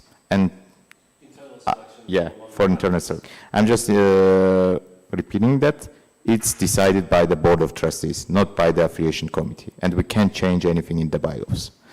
Starting from this year, the process is changed. So affiliation committee members will choose in same way as Ombudsman Commission members, and if I'm not wrong, election committee members were chosen. So our election process will start in accordance that election process, and it will run by the foundation staff members in full capacity. How long your cadency lasts? 2 years. 2 years. Now it's free. Sorry, we changed. Not we. Board of Trustees will change that by law. Yeah, we request because 2 years it's not enough, because the new member in affiliation committee practically spends 1 year on onboarding, because they need to know how committee is working and how affiliations is working and what's the workflow in affiliation committee. So, and 1 year's onboarding and just 1 year's perform, it's not enough for single member. So now it's 3 year. It's possible to stay to the second. Re-election is allowed. Indefinite, I think. You can stay as long as you want. Yes, and as like our committee members decided. Yeah. So I think that's we should wrap up. Time? Just one question. We have enough 7 minutes, so. Okay. It's connected to what he asked. As it's 3 years, but as we have a vote, it's also 3 years, but you can participate the next term and next term. Yes. Like you have, but also some people to back up to have experience with that too. That they quit because something comes up. Yeah, it's like. Because of prior, individual commitments or any kind of other reasons, there have been times when AFCOM has been like, for example, AFCOM now has 7 members. Yeah, because there are some people who resigned, but at the same time, there are some, I think there is one policy that AFCOM also has, which is disengagement policy. So the engagement expectation from AFCOM members is to at least serve 70% of the assigned duties. And if they fail to do that, then there is a process of intervention for internal intervention as well for AFCOM. And there is a disengagement policy to check and make sure that all the members stay committed to the workflows.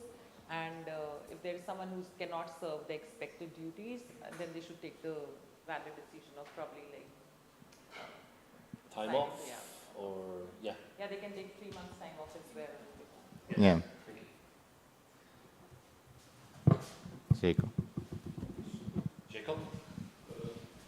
Is there any public document or map of current representations and where we don't have like geographic or language representation in the movement? Also like coverage around the world. Because I think there are some areas where we have over-representation, that people have multiple identities and maybe even start to abuse this. And then on the other side, we have areas where we don't have any affiliates, and there is no proactive work to fix this. And so you're mentioning affiliates, not AFCOM members, right? Yeah, affiliates.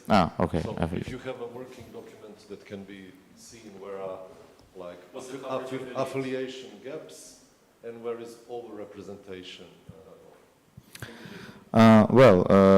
We have general list of all affiliates on MetaWiki, and also there is map, so you can see there is, in some areas there are from single country maybe 10 affiliations, and from some of the countries there is no affiliation at all.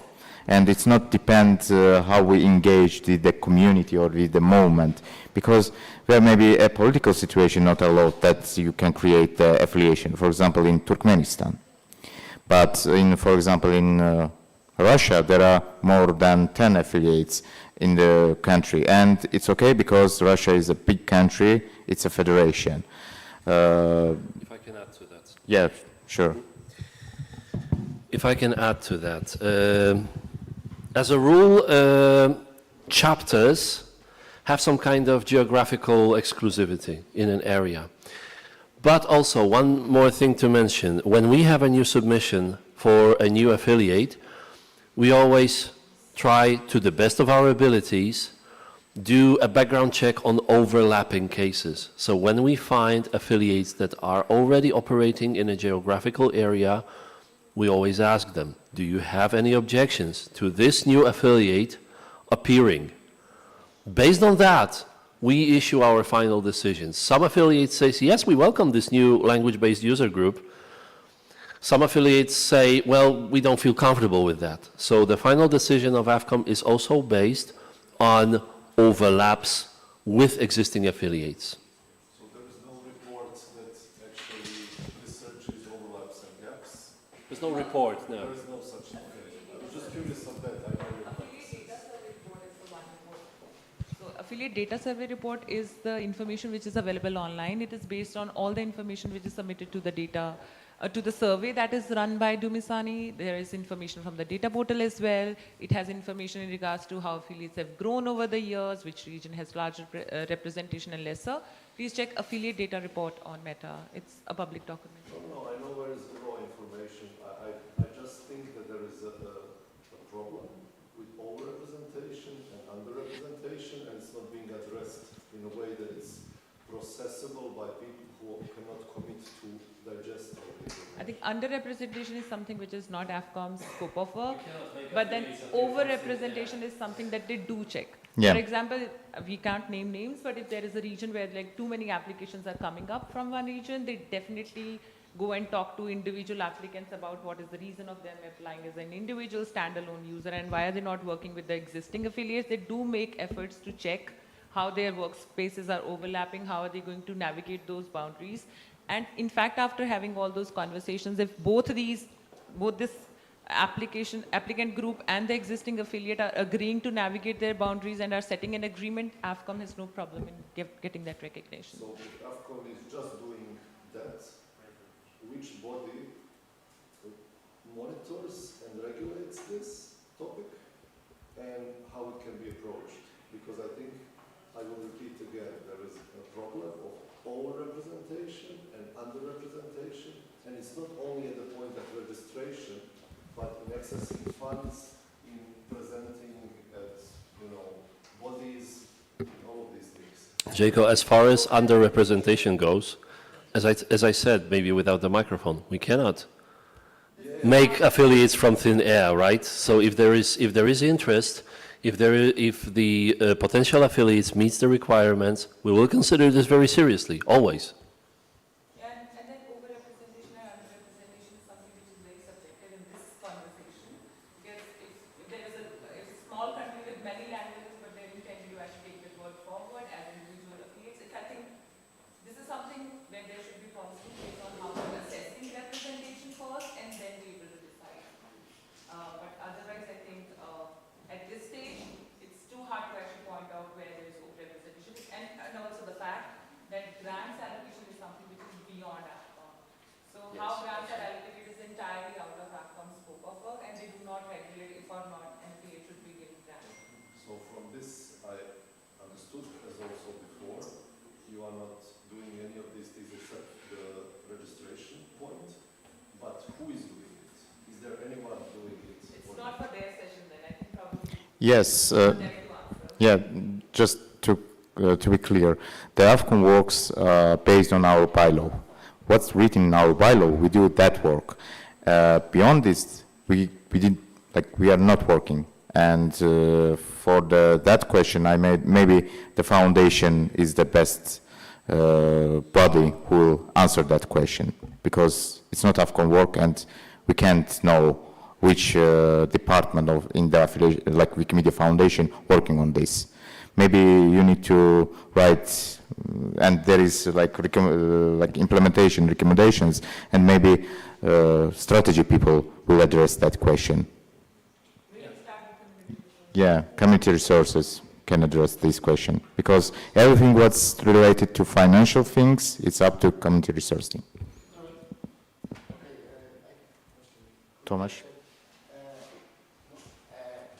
We said a little about underrepresentation, but I have a question about the situation that we have, for example, two user groups in the same small language, and it is not the difference between them about, for example, what they want to do, what we should be more, easy to understand, but there is probably some conflict. But AFCOM recognized the second group in that same language,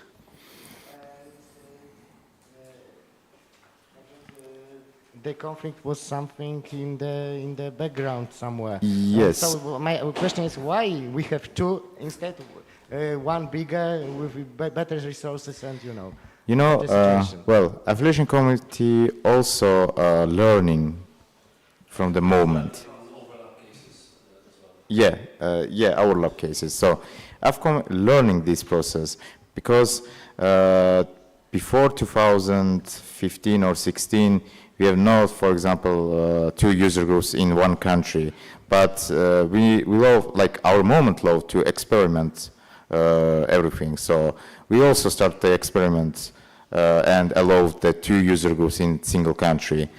And of course, there will be issue, but for example, conflict subcommittee are fixing that issue if we can.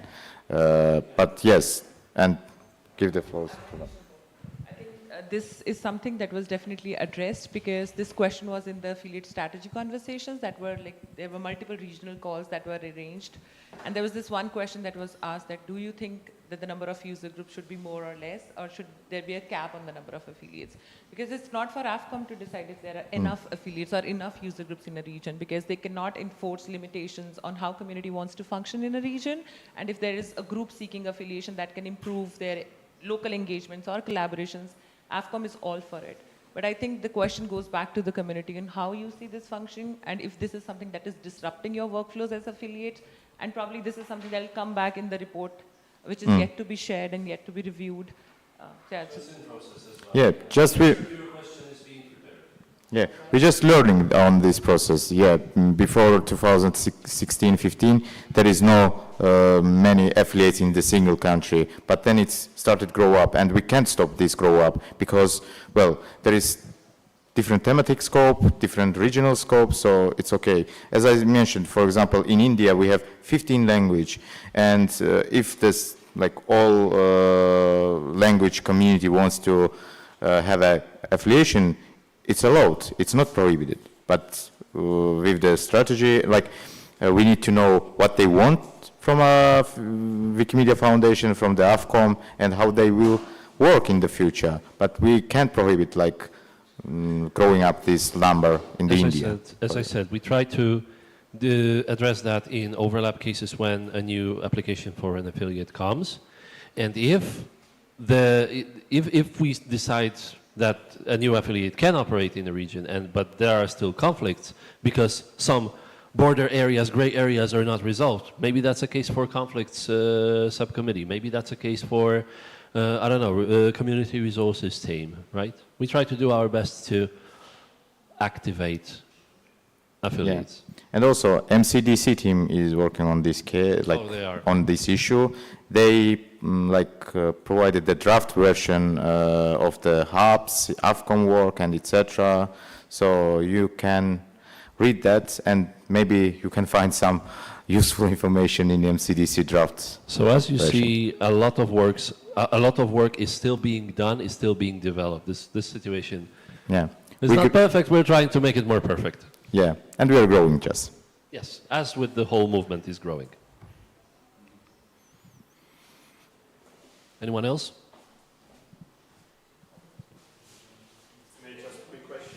Mikola? We have more 5 minutes. So. Yeah. I just was inspired by the previous question.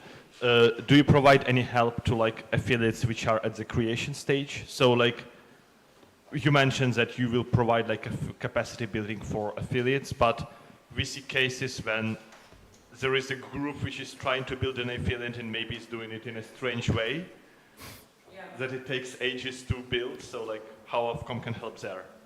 So basically all the applications come to the portal which is managed by staff first. So we do a quick criteria review. It's an extensive report that we share on what they need to do. If they find it confusing, to actually take those ideas in and to adopt them, we get on a call with all those applicants to actually address and to actually tell them how they can actually proceed forward. So that is something that we do. And about the newly recognized user groups, AFCOM, they're not doing one-to-one onboarding calls, but they definitely, when there's a set of affiliates that have been recognized, it can be quarterly, it can be bi-quarterly, depends on the frequency of recognitions. But they do this onboarding call with affiliates where they tell them about where to find resources, where to apply for grants, and how to actually execute programs in the region. So that's a 1 or 2 call process that is being done. Yeah, plus we have many resources on how you can, for example, create bylaw or choose the name, right name for your affiliation. So there is many resources on MetaWiki. But if some community wants to have a quick chat with AFCOM, so we can provide this opportunity to them too, because we have done in previous months and years. That. Do you have time capacity for anything more?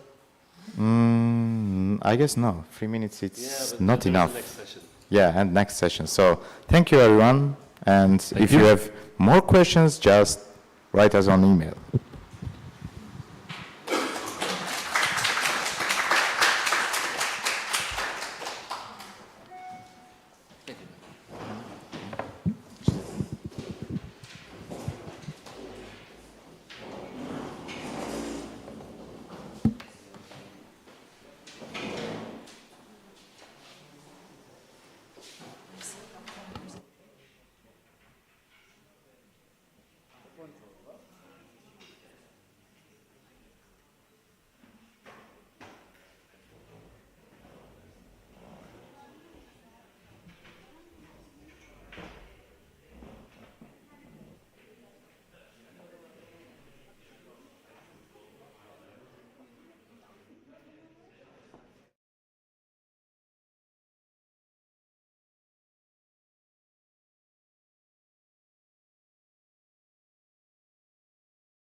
Start.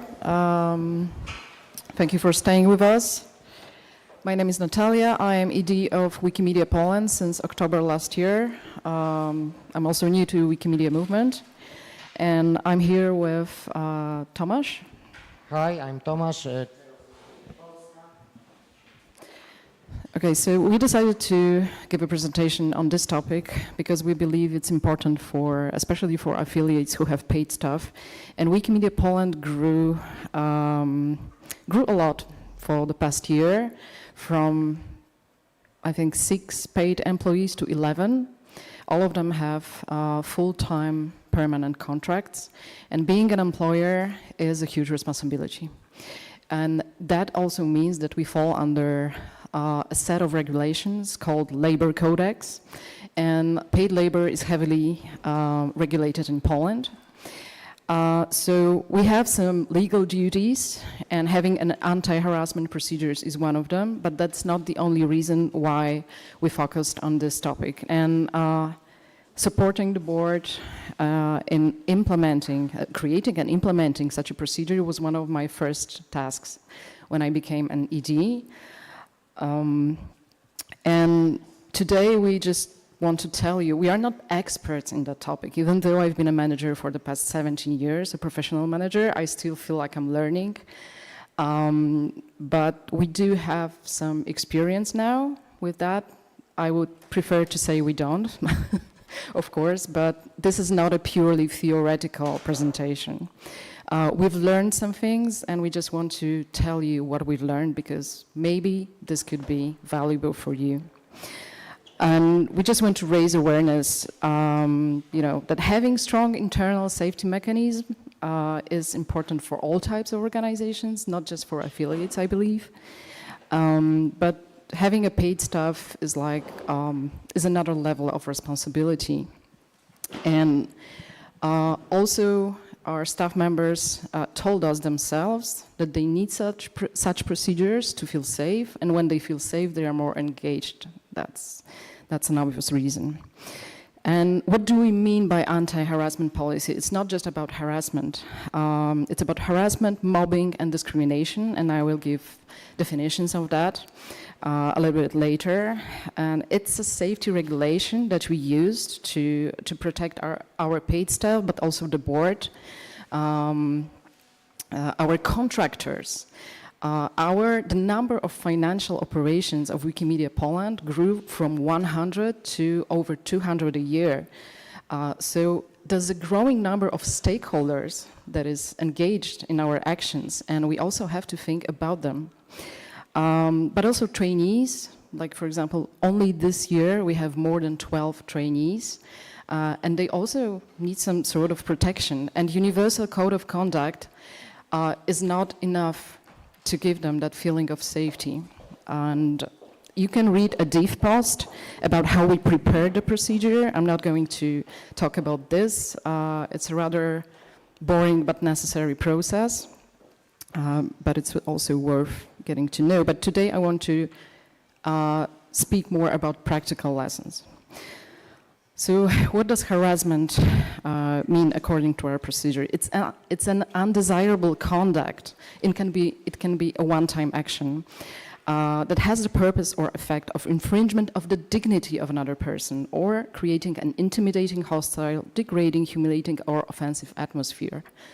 Just to give a simple example, if you receive a very hostile, aggressive, I don't know, SMS from someone, that makes you feel worse, that makes you feel humiliated, that's already harassment.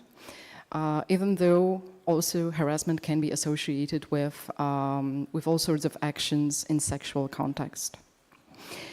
And mobbing is something more related to staff and work relations.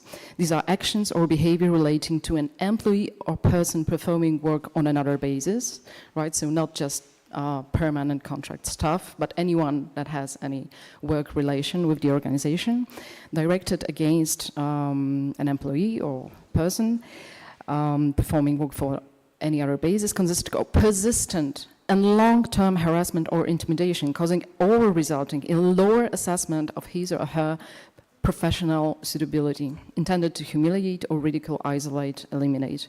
And if you ask me what does mean long-term, well, that changes. Well, the practice changes. According to like Polish standard, it used to be at least 6 months. Nowadays, lawyers say that that time does not matter that much. It's the action that matters. Even if it lasts for 1 week, that can already fall under the mobbing procedure. And what is also important is how do we assess if it's a mobbing? It's because the victim feels like they are not suitable for the work anymore. That's a direct effect. And that's why also it makes mobbing so difficult to assess, because victims feel like they are not they don't have the power, they don't feel empowered anymore to talk about this. So having strong internal mechanism and prevention mechanism is, again, important. And discrimination is any kind of unequal treatment. For example, like the most obvious case is a gender pay gap. If a man and a woman are getting different salary for the same job, that's discrimination. But discrimination can also be based on other criteria like gender, age, disability, race, religion, nationality, beliefs, trade union membership. Our staff members did not start a trade union, but they could, of course. Ethnic origin, religion, sexual orientation, as well as due to employment for a fixed or indefinite period. That can also happen. So why did we do it? Well, first of all, because we wanted to, and it was not my initiative. It was the initiative of the board. So maybe Tomek will say a little bit more about why they needed that. Okay, thank you. Providing for safety is very important.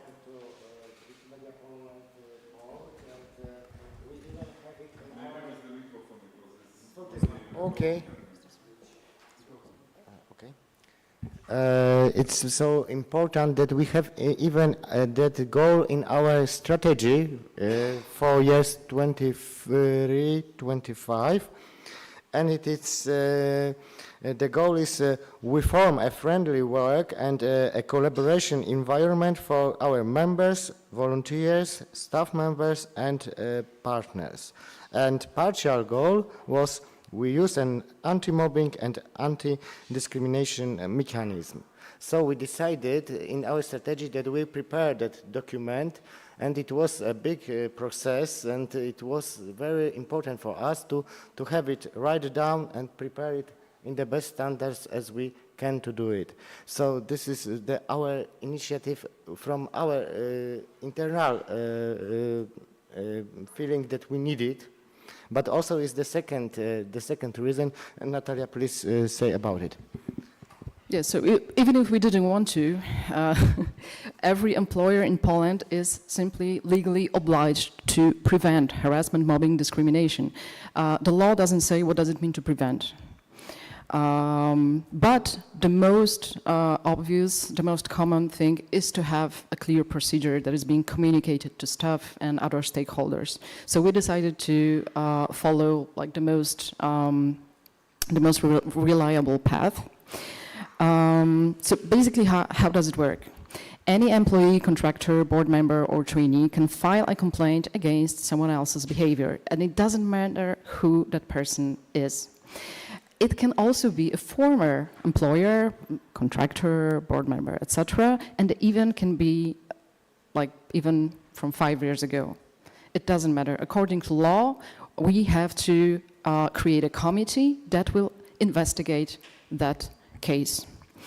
And the committee should consist of 3 to 5 members, and it has to consist of competent people. Now, what it means competent? It depends on the case. There might be a case where a competent person would be a psychologist, or a lawyer, or an expert in some field that is related to the context of that complaint. And we can also have external experts. We can invite someone who's not directly involved in the organization and ask him or her to perform as a committee member. And the committee has a specific amount of time to investigate. In our case, that's approximately 30 working days. Not too long, because then the person who files the complaint might feel ignored, but long enough for the committee to investigate, to talk to witnesses, and to perhaps also consult external experts. The committee prepares a report. It's an advisory body for the board. And the report simply states there has been harassment, mobbing, or there hasn't been harassment or mobbing. And then the board decides what to do next. And this next thing varies on the situation. It can be, for example, terminating a contract with an employee or an employer. It can be anything that we decide that is suitable for that case. And of course, if those who filed the complaint decide that this is not enough, they can go to court, right? They can take it to another level. So what is especially important, and this is what we've learned in the process, is that the committee members should have a certain amount of empathy and emotional intelligence. Why do I separate these two? Because I understand empathy as being able to understand the feelings of the victim, but emotional intelligence tells you how to react to that. And that is super important, for example, during the talks with witnesses. People sometimes tell you very emotional, very hard stories. They might cry, they might break down. As a committee member, you have to show that you listen, that this is important for you, that you have to provide that person not just with like physical safety, but emotional safety. And that's hard. I mean, that's a burden for everyone that is involved in the process. And also you have to consider if the committee members are the people that the victims will feel safe with. For example, women often don't want to talk about their harassment issues to men. They just don't feel comfortable with that. So it's important to choose proper people for for the investigation. As for the external experts, I think it's always good to have an expert. As I said, we're not experts in that. We're learning, and I, as a direct manager of staff members, I am kind of emotionally involved in their issues because I deeply care for their safety. So someone from the outside who is experienced can perform in a very professional way, and that lowers the level of stress for everyone. And it's important to learn from those experts. And about victims and witnesses. So our main task is to provide them with maximum safety, whatever that means. If they feel like they don't want to talk to us, if they feel like they don't want to talk to a certain committee member, then if they feel like, for example, they need much more time to file a formal complaint and they ask for the time, whatever that is, I think our duty is to provide them with that. And we should also think about convenient and comfortable space for talks. That means different things for everyone. For example, talking to a person in a room that does not provide appropriate, for example, sound comfort, because some people are fragile to that, is also important. So once again, empathy and emotional intelligence are of utmost importance, according to me. Even your face expression when you listen to a person is important. The way you react, your every movement can influence the emotional state of the person that is telling their story. And community creates protocols, and those documents have to stay, they have to remain top secret. For example, you can ask a lawyer to join the committee, and you can have a system of not downloading the documents. You can print them, and then afterwards, after the investigation, those documents should be destroyed. It's only for the committee and for the purpose of creating the final report. And you have to tell that to the people you talk to the victims, to the witnesses. You have to show them the proof. And if possible, you can also provide them with psychological help. You can sponsor, you can pay for an outside psychological help if they need it. And what is super important is your first reaction. The moment it's not always that the formal complaint is first. Sometimes a victim or a witness simply approaches you, at a corridor in your office, and they're emotional about the action that they experienced, and they want to tell you because they are seeking for attention, for safety, and your first reaction is very important. Don't joke about it. I mean, telling jokes to eliminate tension might not be the proper reaction. You really have to show that, okay, I'm here. What you're saying is important. We have not investigated the case, because it might be that it's a false claim. But despite that, you are important to me, and I hear what you're saying. So you have to train your team. I mean, any person that is going to be involved has to go through a training. We did that, and we are going to repeat it.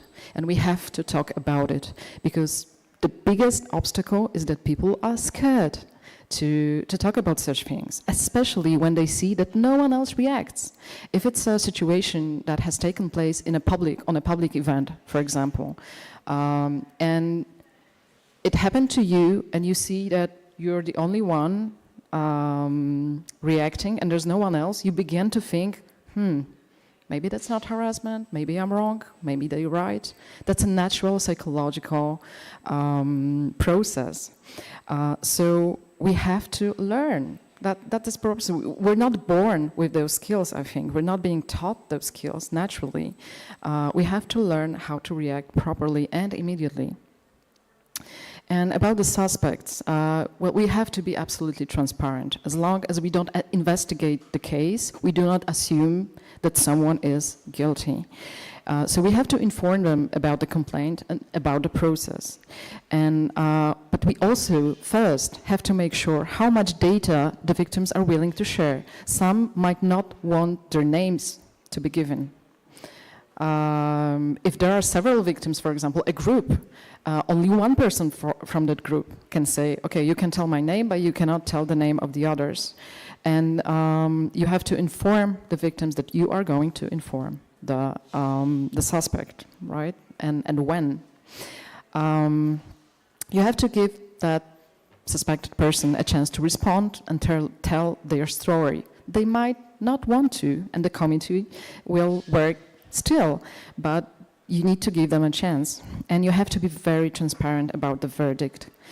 You have to communicate what has the board decided in the end.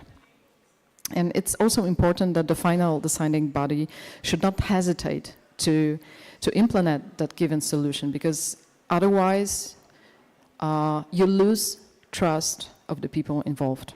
Right? People will start to think that you don't care about the issue, that this is not a priority. Right?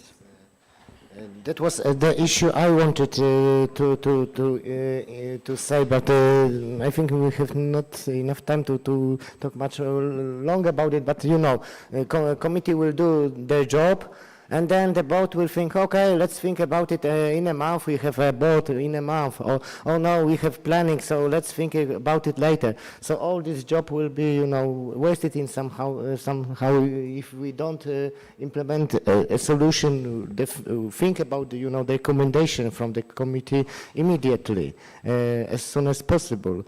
And the last thing as board should do, not only in the, you know, internal case.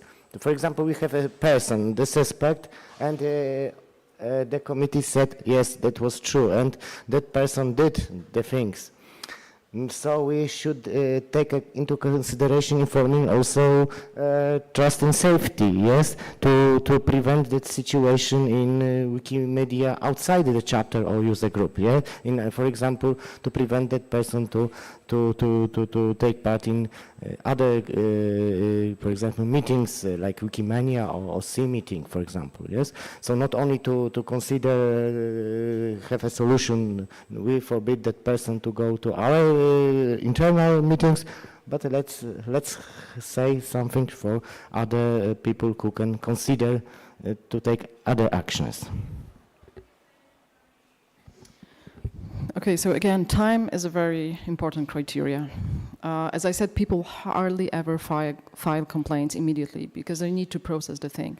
They need time to gather their thoughts, to understand what happened, perhaps consult with other people, with psychologists, with their families, and sometimes they are very lonely in that. And also the time for reaction should be short, because if you want really people to feel that we care, we should act swiftly. We should show them that this is the priority. And for me as a manager, the safety of my employees is like a top priority. There's no other thing, project, deadline that is more important than that. So what is also important to remember, like, why do people do those things to each other? And, you know, the definitions of harassment, mobbing, discrimination are open. You don't have like a closed catalog of actions that people, of things that people do, because we are creative creatures, unfortunately, and we keep inventing new ways of doing harm to each other. And even if we do that unconsciously, that's still not a justification.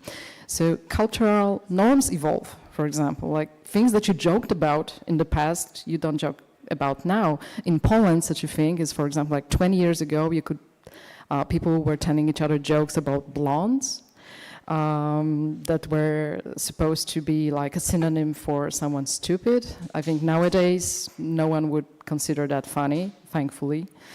And so you make sure you always have time to educate the community about safety. It's never a wasted time. And unfortunately, most people start to understand it when something happens. And you have to try to figure out the best way to do that, like simply reading the regulations is not an option. You sometimes have to refer to the people's values to make them understand that this is important. So it's always better to prevent than to deal with later. That's also how the Polish regulation system is created, right? We are obliged to prevent. And just to tell you from experience, if anything, it's better to prevent, because if anything happens, it's an enormous burden for a very wide range of stakeholders, not just the committee, the victims, the suspects, but consider, for example, families of all these people. You bring your problems when you go back home very often, your stress. So it's absolutely important to think about the prevention, and because it just saves time, stress, and burnout, and even money. Because if you have to find external experts, like a very good lawyer or psychologist, that will cost you money for sure. So I would say that don't ignore any signs, even if nothing happens now. These things happen everywhere, more or less, and just it's important to be aware of that.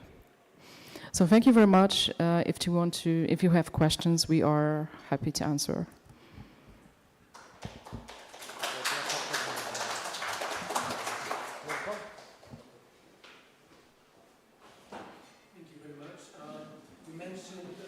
The option of contacting trust and safety in several issues depending on the context.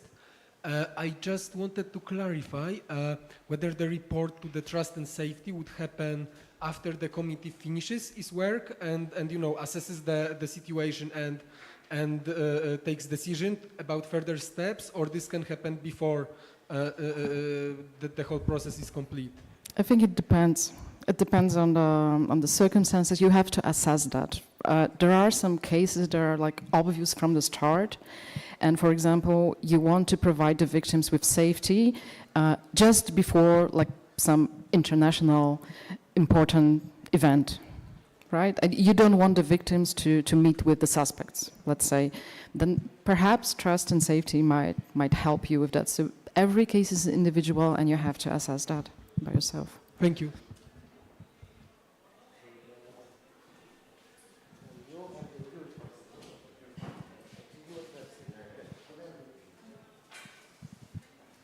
Sorry, I have actually 3 questions. First, let's say you have many people in Poland, you have a big chapter. Let's say we have Estonia or some other smaller region.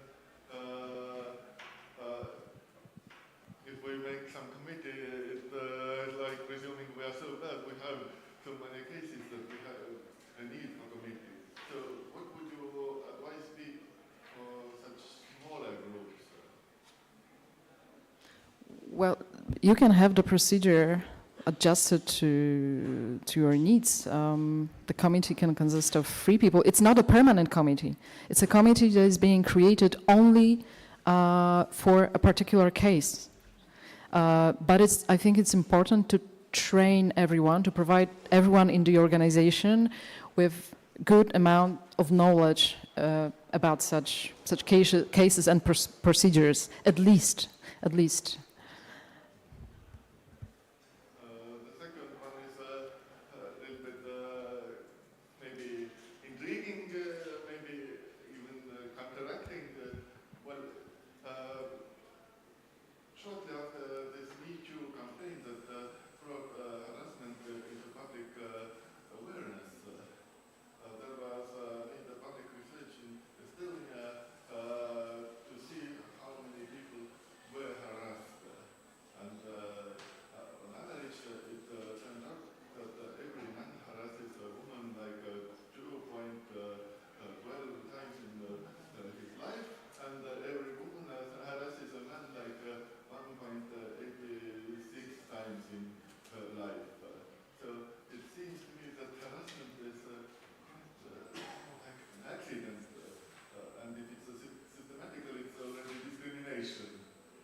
Proper to see I honestly find it hard to respond to that. Estonia that has such harassment rate, is it more I in don't- other countries? It's hard to comment on that because I don't know the methodology of that research, honestly. And data is a secondary issue. Statistically, this might happen in any community, right?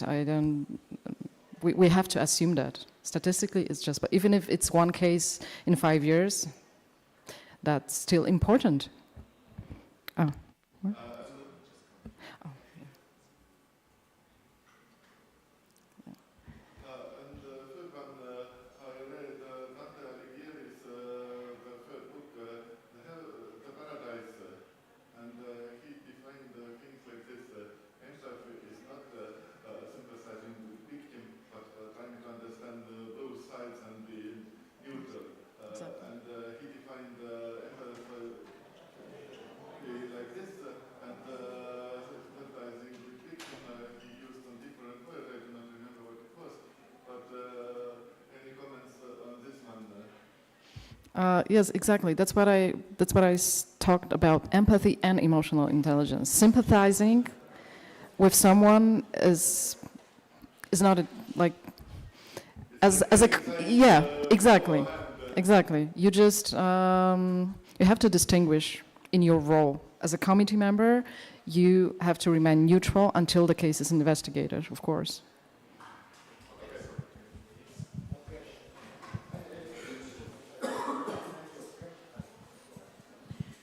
Thank you. This is a subject that I'm really passionate about. But I'm going to start what the friend here added. I don't know, I've never heard any statistics about that shows such a small difference in male and female harassments against the other gender. And I think the numbers of femicides as well justify that. Of course, we don't reach to femicides in the corporate environment, but it starts from there. Okay, so another thing is empathy. Yes, basically when you have empathy and emotional intelligence, you have the tools to remain neutral until you hear both sides. Sorry, I'm just going to make comments. As I said, I'm very passionate about this. One more thing is that you never, we don't have to know what are the motives of the harasser. We don't care about the motives. If there's a clear list of what someone shouldn't be doing, then that's wrong. Okay, even if they did it and they didn't mean to, that we should never have that into consideration. And also, I think it's important to refer to bystanders. Okay, because usually the victim, as you said, delays in responding, but at many situations, believe me, all this happens in front of others. It's not always. Usually they happen in a private, but usually they happen in front of others. So bystanders is very important. There is a lot of things that they can do, but they can also report the incident themselves to that person that is assigned. So I think that's the most important, to enable the victims and amplify their voice even before they themselves, are ready to talk about it. I can only agree 100% with what you said, definitely. I want to add one thing we haven't said before, that in our procedure, not only victim can provide, the formal, ask. So not only, but also, for example, other people who sold us. So if I see the situation, in my opinion, which is, harassment or discrimination, I also can, start the procedure. So this is the situation you said, that people can see it, and sometimes they're afraid of doing something, but they think, okay, let's do it, the procedure, and this is the chance for them to do something. And Marcin. Is it working? No? Okay. I'll try to be quick, but I have a lot. During Wikimedia, I was dealing with 2 cases of harassment, and it was very good experience also to see how this works. And in our case, we didn't have a big policy. We didn't have also a committee. It was actually dealt very quickly and by the organizers. We did it actually on the spot. And I think sometimes it's also a good solution. Like it was very fast response, and actually we didn't need any follow-up on this. And I was considering, thinking about like maybe considering the role of someone in the community, but in the end it looks like the very quick response was very helpful. And the question is, do you have anybody, like, is there any position or somebody in the board and something which can be the first responder, somebody who really, before the whole procedure starts, they can deal immediately? And the second quick thing, recently I had the cases where it was completely not obvious who is a victim and who is a perpetrator. It was like a infighting between persons. And I wonder if you have reviewed the policy to make sure like you can deal with those cases, or maybe you don't want to apply this policy to such cases. That's another, maybe it's a question. Thank you. Okay, so for the second question, well, for the little experience that we have so far as an organization in that matter, we just decide to work with external experts who help us to assess professionally and to decide on what is our scope, what is our range in that matter. So I heavily recommend having such an expert, because there are lawyers dealing only with such issues. Like, for example, they specialize in that, and they can really advise. As for your first question, in the procedure, it's stated that people can file a complaint to a person that is dealing with HR issues, that is me and the second director, Grzegorz, or a given board member. They can choose whom. However, even if they don't feel comfortable with any of those people, they can choose to whom they want to talk to, right?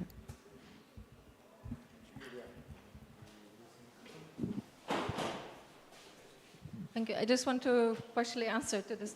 That's for me, there will be, in a way, two different things. One would be the procedure and reporting officially a case, calling for the committee, for commission, and for the committee to review the case.